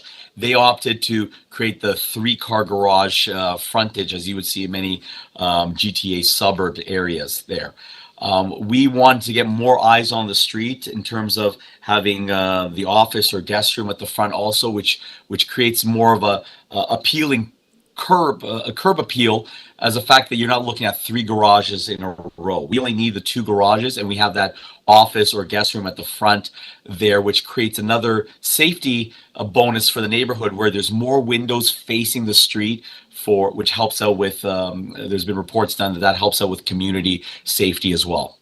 Okay, I in terms of height, I mean, I know you're looking at it the same as I am.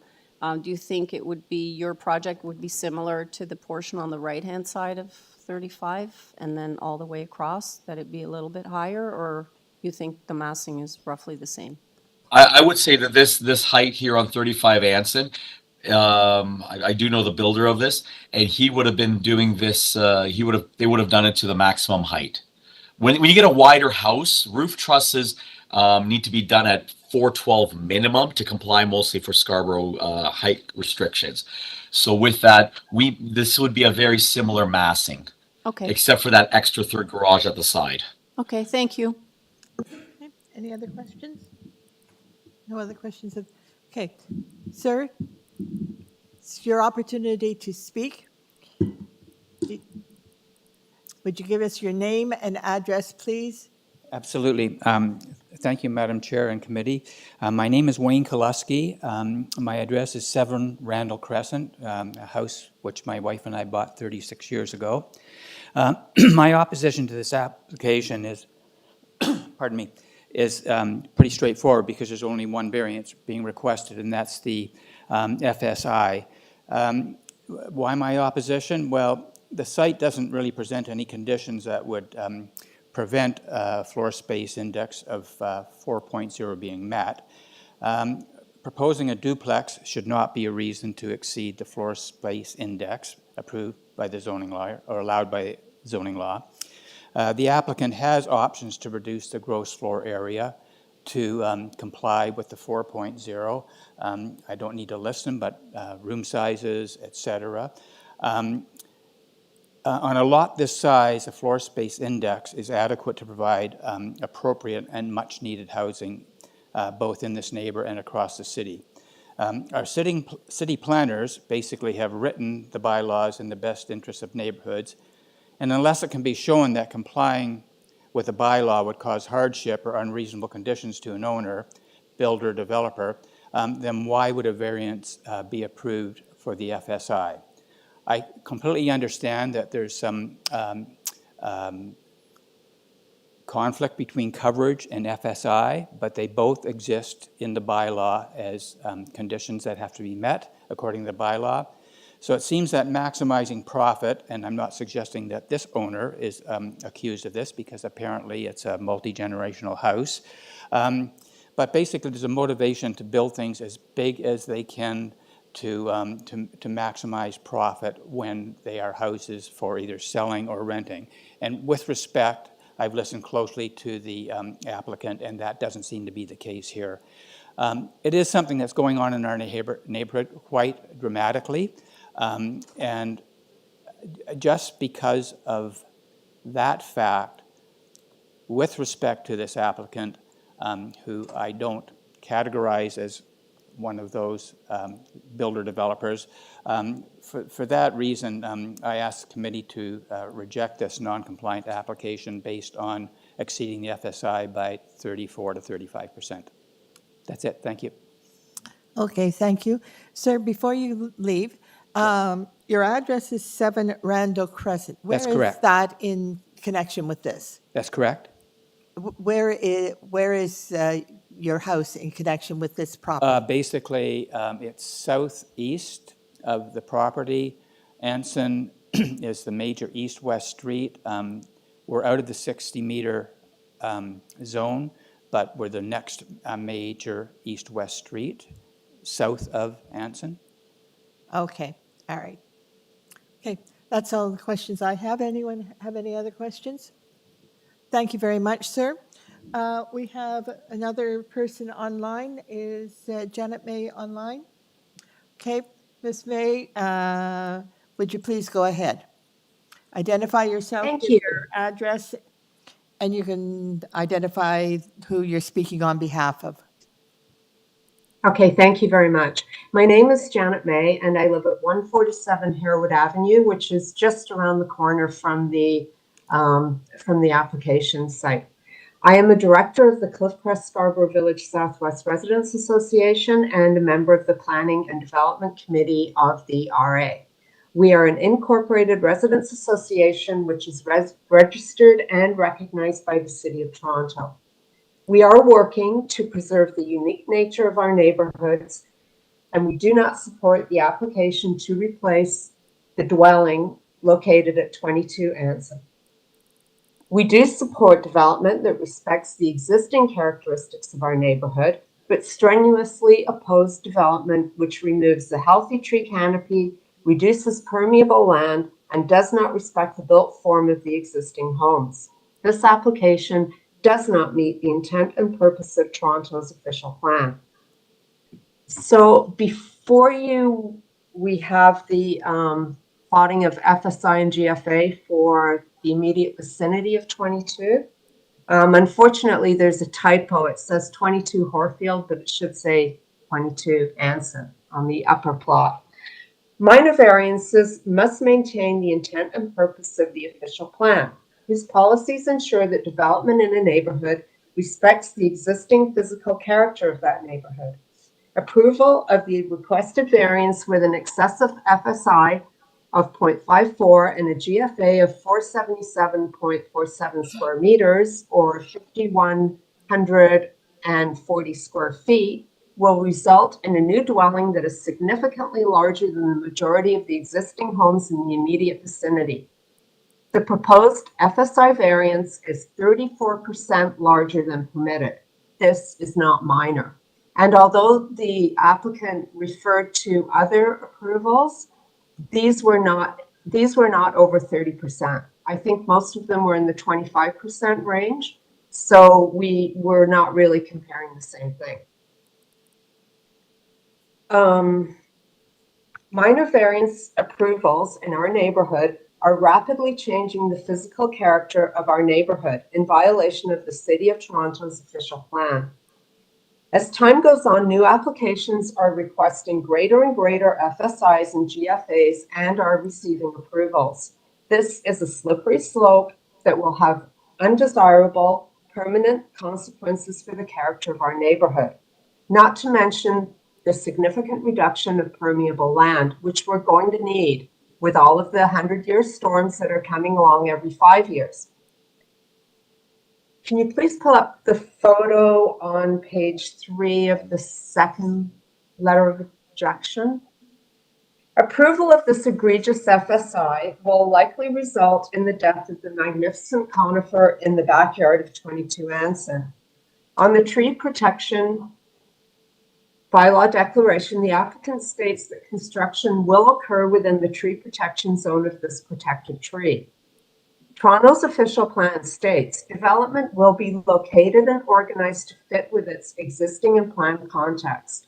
One component of this is by preserving existing mature trees wherever possible and incorporating them into landscape designs. This application does not do that. Toronto's Strategic Forest Management Plan canopy from 28% to 40%. This plan indicates one of the fundamental aspects of increasing tree canopy coverage across the city is protecting existing resource. That is this tree. This is an existing resource. Efforts to protect trees need to be improved. In closing, we welcome and support positive development in our neighborhood, but this variance is not minor.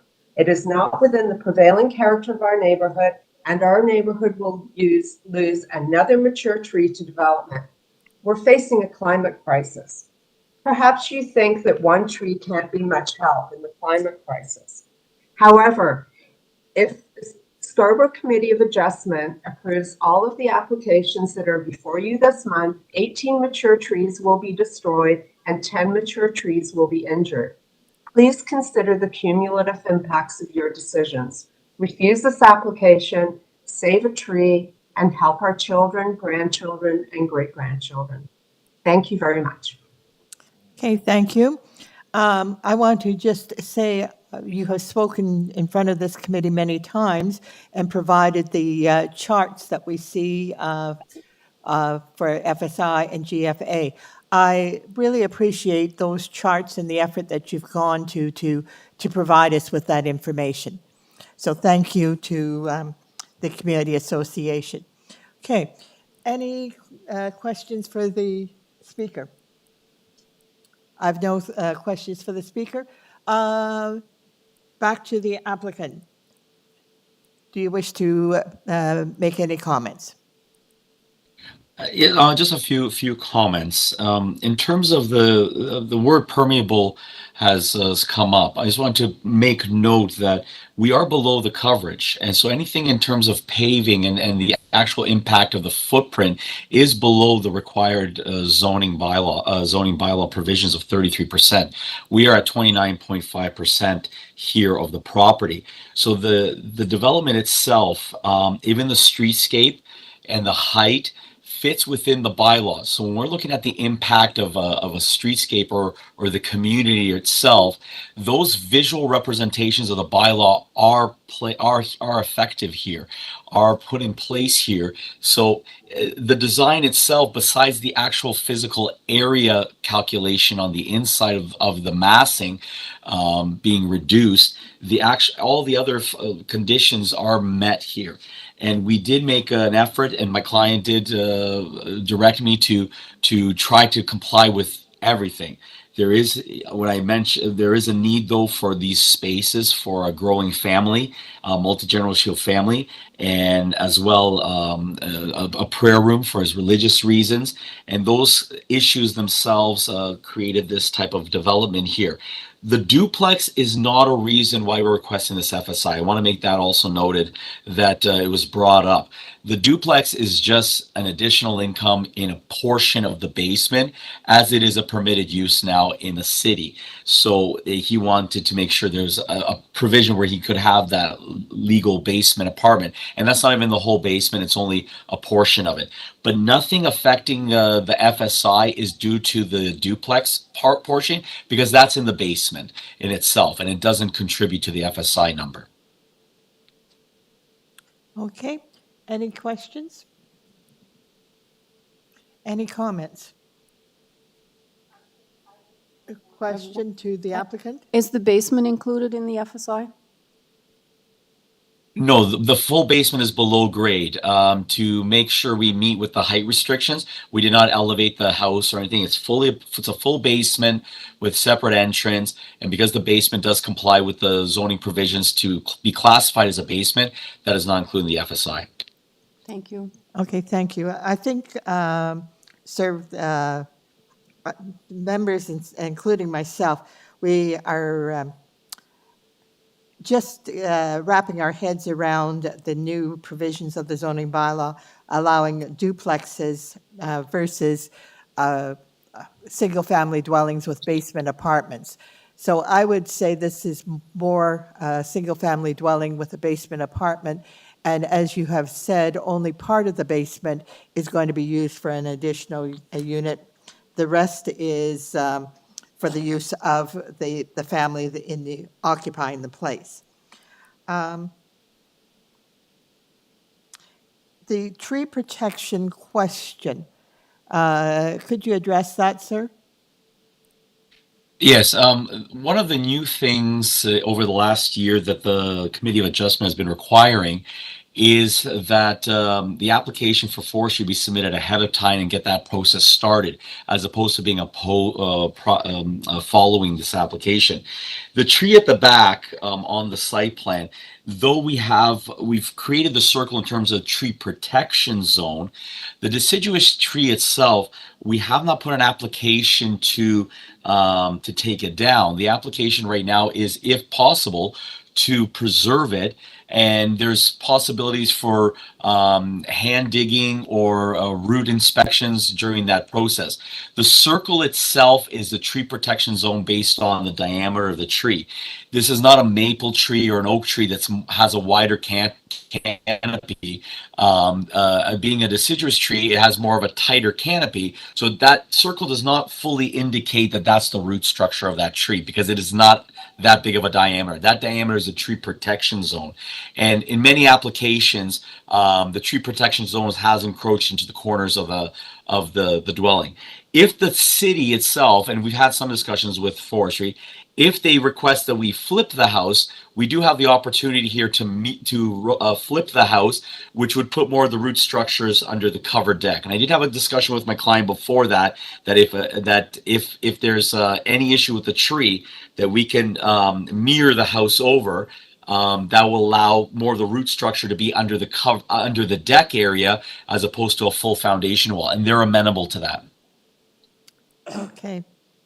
All right, thank you. Any questions? Any further questions of the applicant? Okay, we're now in committee. Any comments?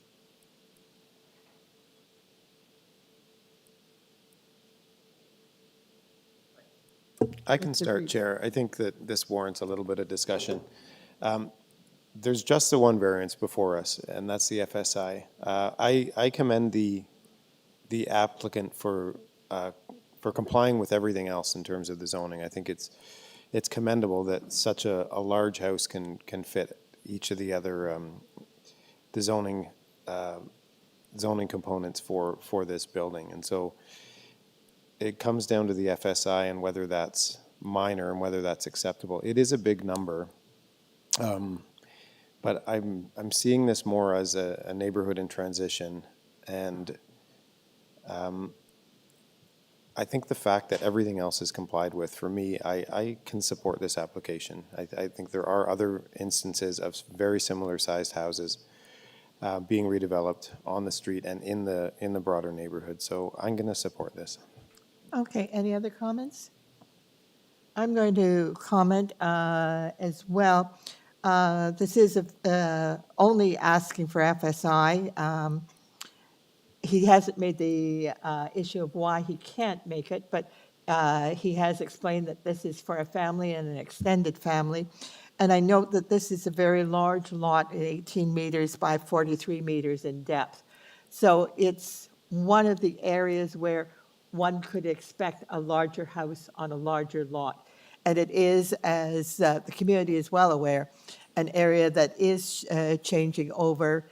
I appreciate their comments for that, and really their diligence in providing us with information regarding that. So Those are my comments. Any other comments? All right. Yes, I would agree with what's already been said.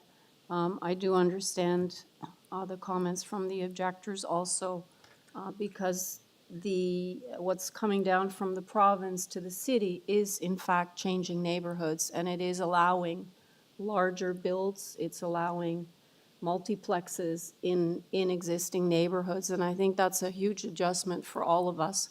And I think most of us, are living this ourselves.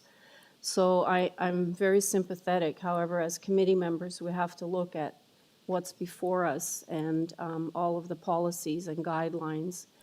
So I also feel that I will be supporting this. And I do feel it is a similar looking structure to the house I referred to earlier at number 35. So I think that care has been given to, make the design palatable to fit within the neighborhood. So those are my comments, Madam Chair. okay. Anything else? No? All right, do I have a motion? Sure. I would move approval of the application, including the forestry conditions, as I feel it meets the 4 tests and for the reasons previously stated. Okay, I have a motion to approve by Ms. Ullman. I have a seconder by Mr. Reed. I'll second, Chair, thanks. I saw that hand going up. You got it. Okay, all those in favor? All those opposed? Mr. Hahn is in opposition. The matter is approved. Thank you very much. Thank you, sir, for your attendance, and thank you to the Community Association rep. Okay, moving on to item number 16.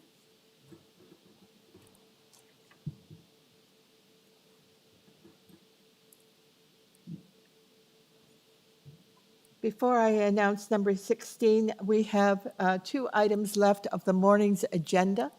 So I suggest that what we do is we finish item 16 and item 17, and then we take our recess and start again at 1:30. Okay? Through the chair, item 18 is the morning session as well. Pardon? Oh, I'm so sorry. Yes, my apologies, my apologies. Sorry, you're correct. Okay. We'll take a break. Okay, the next item is item number 16. It is 92 Corselet Drive, Corselet Road. And it's an application for a number of variances, including floor space index. This application is in the Birchcliff community, and I'm quite aware that this is an area of small lots, and hence the applications of the lot areas become big.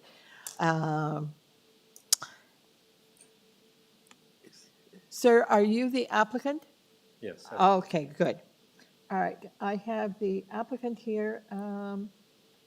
Is there anyone else in the audience? You wish to speak? Are you in support or in opposition? Okay, you come down and sit at the front.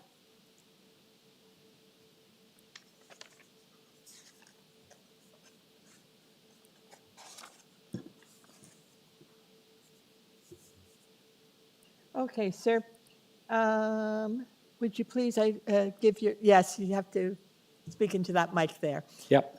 Good morning. Give your name and address, please, and you have 5 minutes. Good morning, Madam Chair and committee members. My name is Jeff Higgins at 8 Belcara Avenue. I'm the new owner of the property, and I don't have a presentation for this morning. So I'm willing to address any concerns by neighbors after. Okay. We don't need a long presentation at times. Any questions of the applicant? Okay, so to take a seat. Your turn. Just give your name and address, please. Name is John McConaughey. I live at 96 Corselet Road, so that'd be 2 houses north of the proposed development. And the concerns that my wife and I have, you can see that the application includes a number of variances. It seems as though, and the point's been raised, that that particular area of Scarborough is typically characterized with very small lots.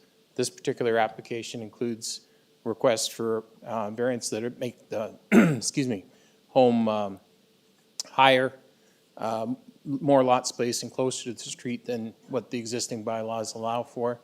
And I wonder if, also, I guess the question that I had after listening to some of the other presentations was whether a forestry report was done on this. The home has a number of mature trees, are quite overgrown, certainly need to be cleaned up and addressed, but I didn't know what the proposal was for the proposed forestry on the lot. And that the particular character of the area is like I said, small homes on very small lots. The earlier development mentioned about homes being severed. That area is characterized by homes that are on 25-foot frontage. And I think that the development of homes, certainly my wife and I are not opposed to development and advancement in this area, but I think the care needs to be taken to address the size and the dimensions of the homes that are going in. Thank you for your time. Okay, sir, before you sit down, Oh, I apologize. you said you are going to move into the area? Oh, no, I'm sorry. We live at 96 Corselet Road. Okay, you live at 96 Corselet. That's correct. Okay. Any other questions of the speaker? No. We have a speaker online. Through the chair, we were not able to contact Arnab, and he's not online. All right. So take a seat. Back to the applicant.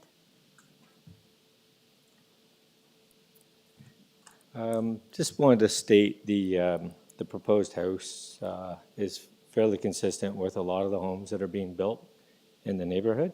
I didn't present that information prior, but in terms of other variance applications that happen in the neighborhood, it's fairly consistent and within other variances that have been approved in the area. In regards to the front yard setback, we've asked for the front yard setback to encroach on the setback, but that's where the existing home is. So it's an existing variance. We're not asking the house to be put any further forward than the existing structure that is there. It is. I am moving into the home. It is for our family.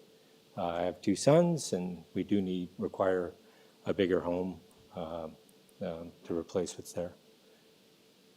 And in regards to the height, we required to be above in terms of the overall wall, because we are putting in a carport, so we did require a certain amount of height to address that.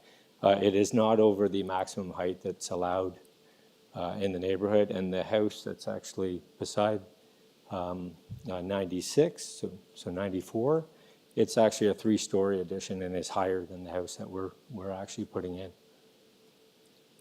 And that's all I have to say. Okay, thank you. Any questions? No? Okay, thank you. Just take a seat. All right, we're now in committee. Any comments? I can start, Chair. Okay, Mr. Reid? I think this is a reasonable application. I think there has been some restraint shown in what's being proposed. I think that the depth and the height are in line with what's immediately adjacent, and particularly as the owner just mentioned, the house to the north does have a considerably sized 3-story portion in the rear.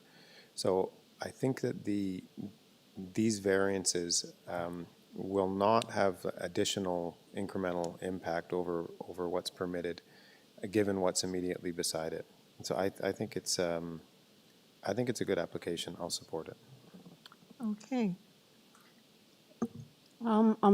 I'm willing to second that motion. I agree with Mr. Reid's comments. I think it meets the 4 tests. And so, yeah, I will also support the application. Okay, I have a motion to approve the application. For the motion, I'll add, for the reasons I stated, but also with the condition of urban forestry, please. Thank you. All right. Motion to move for approval, subject to urban forestry for Mr. Reed, seconded by Ms. O'Malley. All those in favor? All those opposed? Mr. Hahn is opposed. The application is approved. Okay, thank you, sir. Thank you, sir.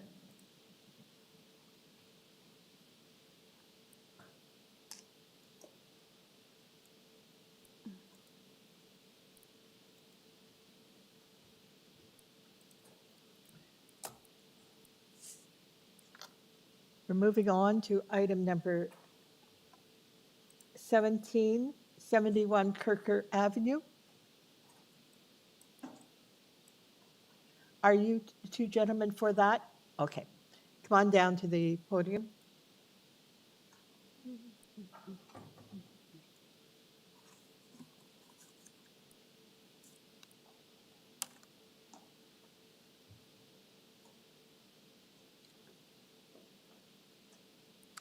Are you the applicant, either of you?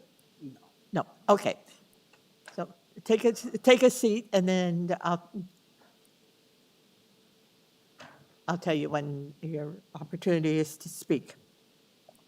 Okay, this is an application for 71 Kirker Avenue. It's to construct a covered rear porch and a shed to the existing dwelling. The variances will increase the coverage, height, side yard setback, and addition in height for the ancillary building. Is the applicant online? Thank you. Sir, would you please give us your name and your address, and you're ready to go ahead. Hello, Madam Chair and members of committee. My name is Anthony Bartolini, and I'm the registered applicant on this file.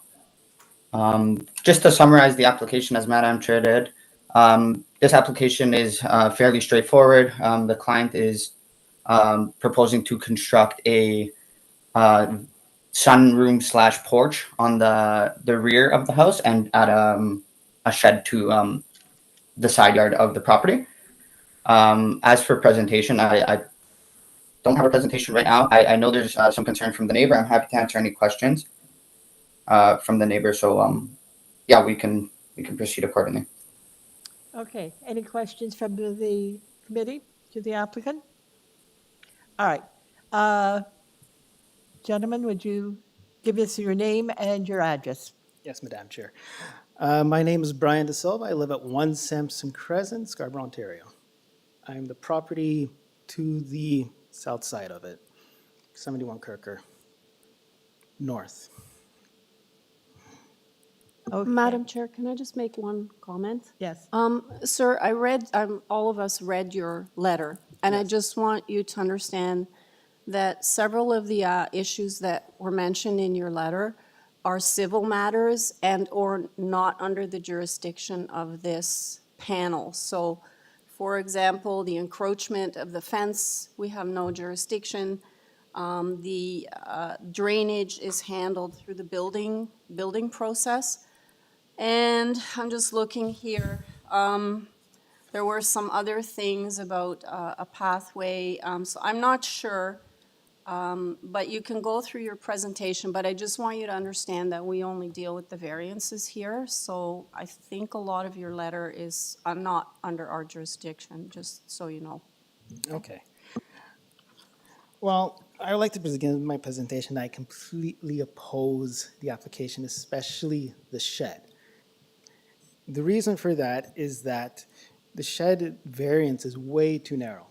It is literally going to be 2 feet between the auxiliary building of the shed and a fence, which is a non-walkable pathway for anybody. The only issue is that because of where the fence location currently is, it gives them 2.5 feet all the way up to 3 feet. So under the current site plan that's been proposed, it would be actually impractical if the fence was in its proper location. So I'm just pointing that out to you, that 0.8 meters is not a safe distance from a fence an auxiliary building, because also various issues that could arise from that, such as eventual ignoring of any issues on that side of the property, because that side of the property for them is a flat wall. That is not the case for us. There are 2 windows on that side. The height of that building will be a visual impedance to us. We will see the light side of that roof every day for whatever, however long this building exists for. It will be 9 feet tall. In fact, even taller at the back end, because of where the grading issue is. It no longer follows the natural grade that was established back in the 60s. It was modified and modified until it's in its present position. So under those circumstances, the light that will be reduced into our kitchen and bedroom will be greatly reduced if that structure is built. I would also like to point out here, actually, yeah, let's see which time I have left. Yeah, the side light, that's not really designed for a shed. Like, it's really just a side walkway. If you look at the plans for the neighborhood, you'll notice it is a 3rd lot. So as the front lot is a 3rd of the property, house is a 3rd, backyard is a 3rd. If you notice the distance between the 2 buildings of the 2 houses, you will notice they have a 2-to-1 ratio, 8 feet on one side, 4 feet for our side. So it's not really even a side yard. It is literally a pathway that has been modified to look like a side yard. So under those same circumstances, it really shouldn't be a shed there. I would really implore, why can't the shed be built in the backyard where no variances would be required of any bylaws? That is a reasonable option that has not been explored. That's it. Thank you. Okay, thank you, sir.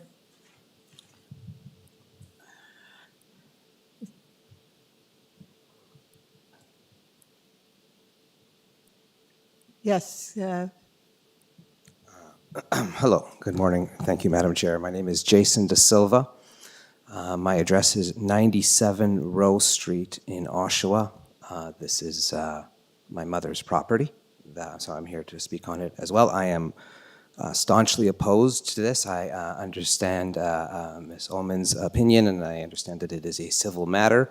However, I don't believe that these variances are tolerable for our home. As you could see through our report, there is a dispute with the property lines, and I think that the neighbors, this application is being made underneath nefarious pretenses, whereas they are anticipating that that property line or that fence will remain in that position. As outlined, I believe that this shed, quote unquote, the planning drawings that you have received are actually inaccurate. I think that was planning picture number A11 and A11B. If I'm correct here, A11 and A11.1. They show that the shed would be on ground level, both on the west side and east side. Those pictures are inaccurate. But I know that is not you said that's not in your purview, but the information or the plans that have been, yes, if you go down, oh, you just had it there on screen. You had up A5, it's A11. Continue going down if you don't mind. A6, A6. Okay. There we go. There we go. That's A11. So that diagram would appear to show that the shed would be on the surface level in the backyard in line with the rear windows. But when you go to A11.1, it also shows that. But through our report, we have our report that we have submitted, we have measured from our side of the property that is in fact 0.52 meters or 52 centimeters higher than the proposed design, therefore making that building significantly higher than the proposed height that they would want when compared to our property next door. Right, so it would be at least almost a meter taller and will 100% block out any of the sun from that area towards our backyard. And especially in the winter, we expect that we will see no more light as a result of this. I understand the drainage issues haven't been done by the city yet, but you said that that is, through learning through the presentations here today, I've learned that that is still part of the process. So again, I know it's not your purview, but there are disputes over the property line here. The property owners have been adamant that we have to prove it. However, I think they, through their own course of action, have proven it for us. And we believe that this shed would be impeding on our livability and will be reducing our natural light within our home or within my mother's home, which too I am entitled to. And I believe that I think that this application should be denied, and that it is unfortunate as well as for this committee to know that our neighbors do not speak to us. Right?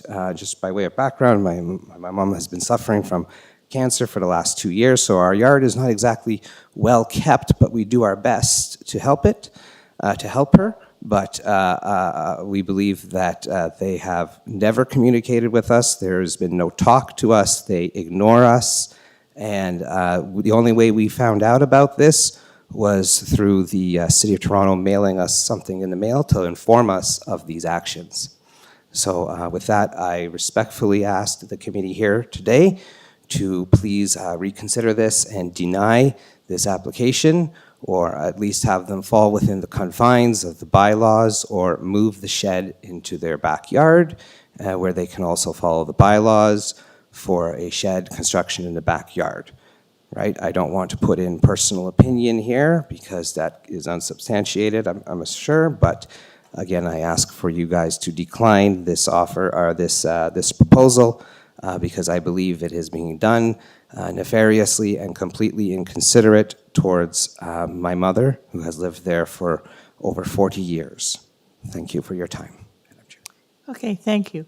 Any questions of the speaker? Okay, no questions. All right, back to the applicant. Sir, you have 5 minutes to rebut. Hi there. Yeah, just to I just had to respond to some of the comments that were made. I understand. I mean, in the last few days, it's been brought to my attention that I guess that the neighbors have some property line dispute, and I very much hope so that the survey that we've conducted kind of does help bring some light to that matter. I understand that that can definitely be pretty frustrating. I know there's some pictures that were posted on online that kind of show where the surveyor had put some pins, et cetera, et cetera. But I can't really speak too much to the fence location. I know that our drawings were completed and dimensioned to the property lines, and that's what the variances I brought in front of us today represent. And the fence, I assume, would be a separate matter for the sake of that. For the height of the ancillary building, per the variance in the second variance, we are only asking for a very small increase in height, and that's just so we can achieve the actual roof slope. So we didn't necessarily want to do a flat roof. So I mean, to not alter the initial design, we kind of just left it as is and requested a slight increase in the height of that shed structure. That being said, if the shed was a little bit further from the existing dwelling, I do believe that the bylaw allows it to be slightly taller than what we've proposed as is. I hope that answers the question in regards to the second variance.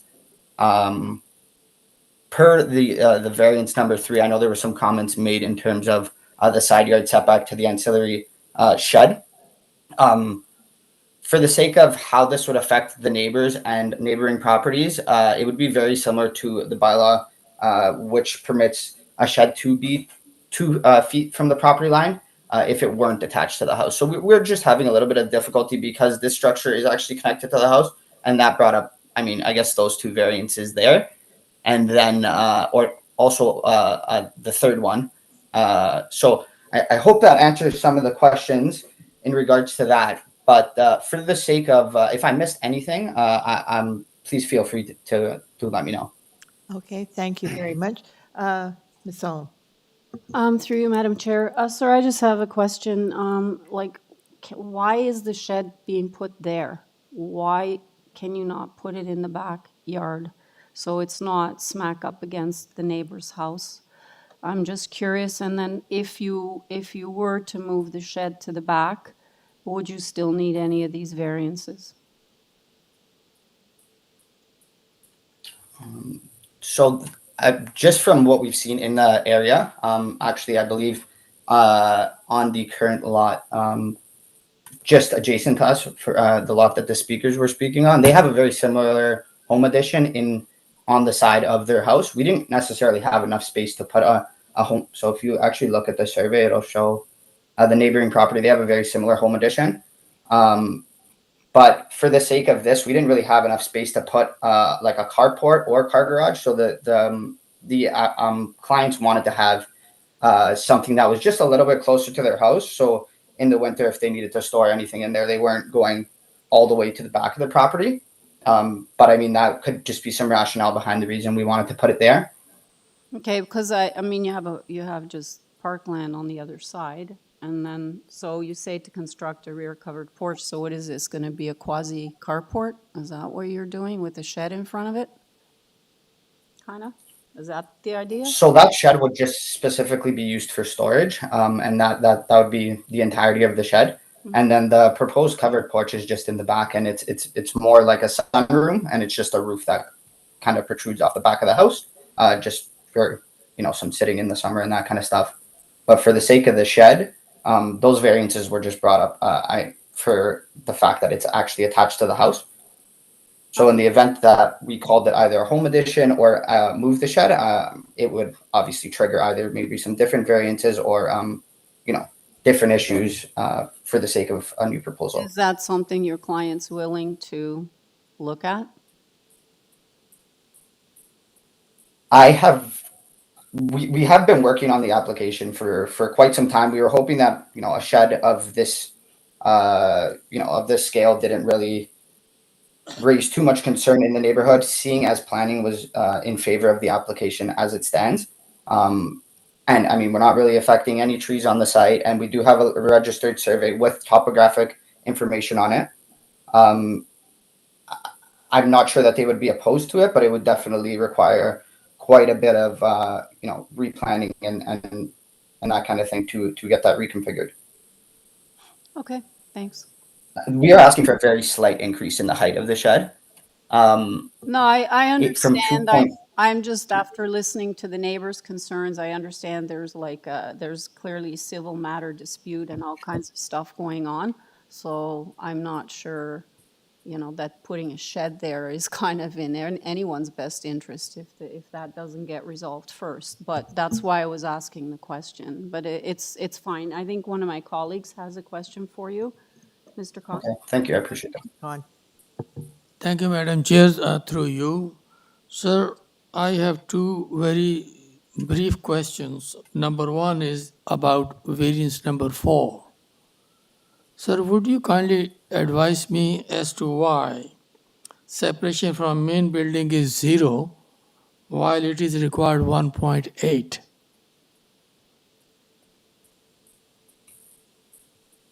So that variance was just raised specifically because I guess for the sake of that bylaw, we're not allowed to connect the shed to the house.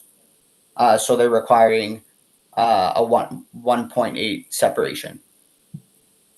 Does that clear? Yeah. So an ancillary building or structure with a height greater than 2.5 must be at least 1.8 meters from the residential building. I'm not sure if that clarifies that, but that 1.8 distance kind of triggered the 3 variances for the shed. My supplementary question is brief. You are saying in your application side, setback from ancillary building 0.61. Which side is it? So that side is going to be the side that the shed is on. So we have 0.61. Yes, exactly. So that's the side of the shed. So the plans that are on online came out just a little bit blurry. I'm not sure why, but it would be the side between the neighboring property. But you are deficient, you are exactly half of the requirement 1.2. Correct, correct. The variance did end up being half of the requirement of 1.2 when we did put in the proposal. Correct. Thank you, sir. For the sake of the application, we were hoping that this absolutely did not affect the neighbor. I wasn't really aware that there was some civil issue of the fence. But from an application standpoint, and from being involved in these applications many times in City of Toronto, I don't recommend my clients ever put in, or we put in any applications that are not not favorable for the area. So I thought that a two-foot setback, over 2 foot setback, was pretty reasonable distance to a proposed shed in Toronto, because I've seen that on houses similarly. Thank you, sir. Thank you. My pleasure. Any other questions? I have a couple of questions. This proposed shed, I'm not quite sure why you're building, or what is the purpose of the shed? And secondly, did you look at any other location on that? I can understand that you may not want it at the back of the property, but it doesn't look to me like it's a desirable location for access to either to the front of the shed or the back of the shed, or let's put it this way. If I was building a shed, that would not be the location that I would choose from a practical point of view. So can you take me through whether you looked at any other locations? I mean, we have been doing this design with the client for probably 8 months. So from the beginning process of this design, we've explored a few different options. They had their reasoning behind wanting to have their shed at the side there. And after we submit the formal proposal, some variances were brought to light. I know that they don't want it to have the shed at the back of the property. For the sake of accessibility, it's accessible from the driveway and it's accessible from the backyard. So if they did want to use it for some storage in the proposed patio, they will have a door that's accessible both there, and they'll be able to access it from the front as well if necessary. So it just seems like a very reasonable spot, in my opinion, from a planning perspective. Even if the client were to have went to Costco and put a lean-to shed on the side there, because they do sell sheds that are made specifically to place on the side of the house. I do think that could have triggered variances as well. So we have taken, from my perspective, all the proper measures to notify the neighbors and to get planning's opinion on this application. And that being said, I do think the application is fairly minor, personally speaking. Okay, thank you. All right. Chair, I have one more question, please. Yes. Thanks. Just to the applicant, at the location where you're proposing the shed, there's a board fence separating the two properties. Do you know the height of that? Approximately? The height, I could check if it's on the survey quickly. Thank you for your question. I could check if it's on the survey. I'm not sure they would have. I mean, there were photos provided by the neighbors that it looked like it was approximately 7 feet with the measuring tape. I'm just not sure if that photo is from that location. If you could speak to that. I can imagine that's fairly accurate. If you wanted to defer that to the neighbors, that you can also let me know if they can help us out. Okay, thanks. I believe they're the ones who submitted those images, so they were taking. I guess they took the pictures of where they measured that. It does seem like it is in that corner, though. I assume that's where the pin is that the surveyor set, and that's the fence that's kind of in question. Okay, thanks. All the shed will be set from the pins that the surveyor took, so it will not be based on the fence location. Right, thanks. Okay. I apologize. I'm not sure I have the height of that. It would most likely be what was submitted through the neighboring submission there.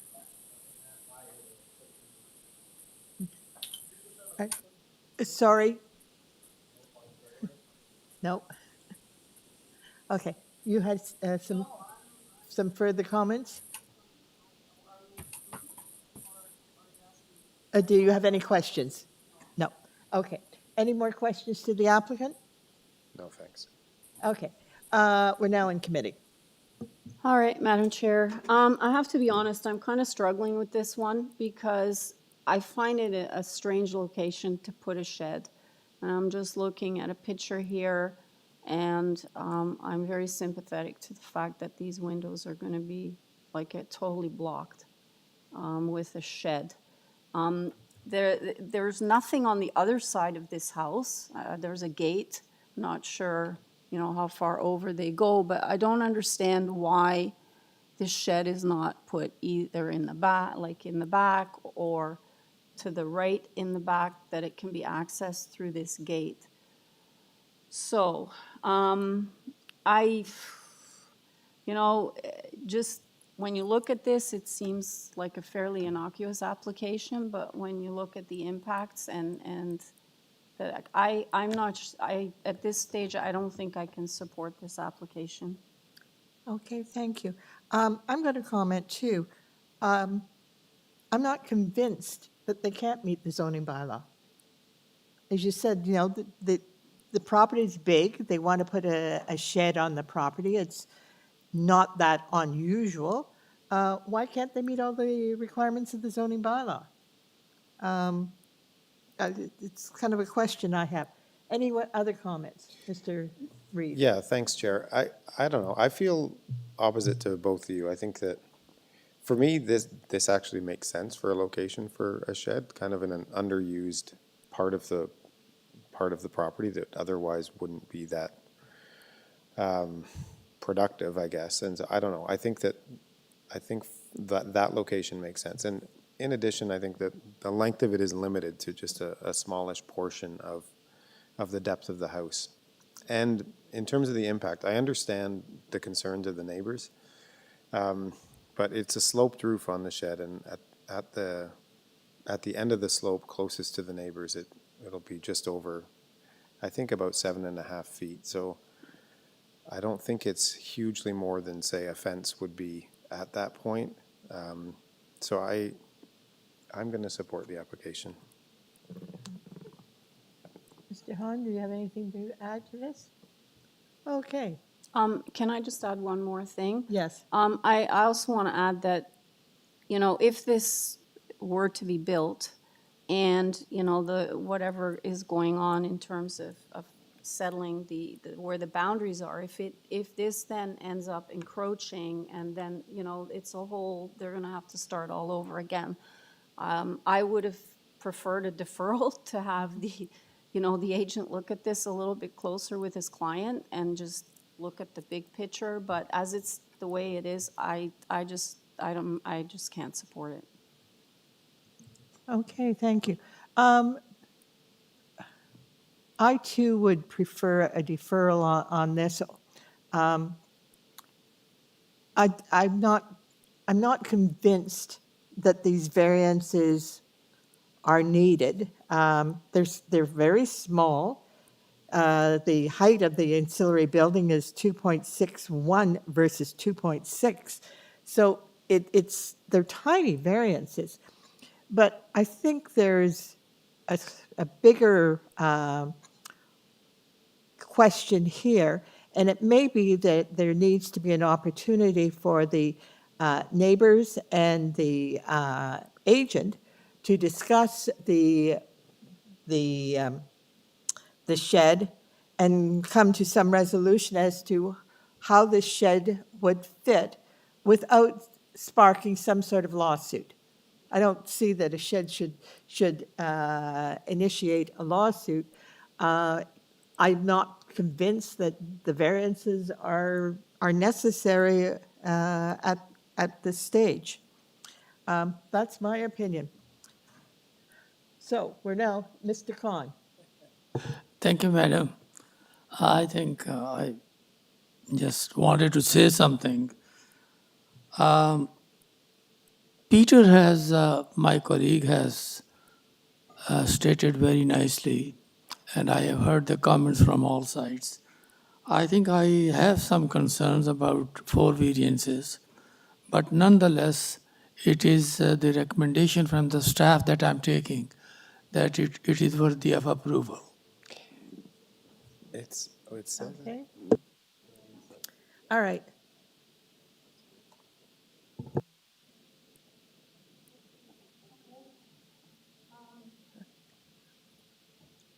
Okay, I am looking for a motion. All right, I'll give this a shot then.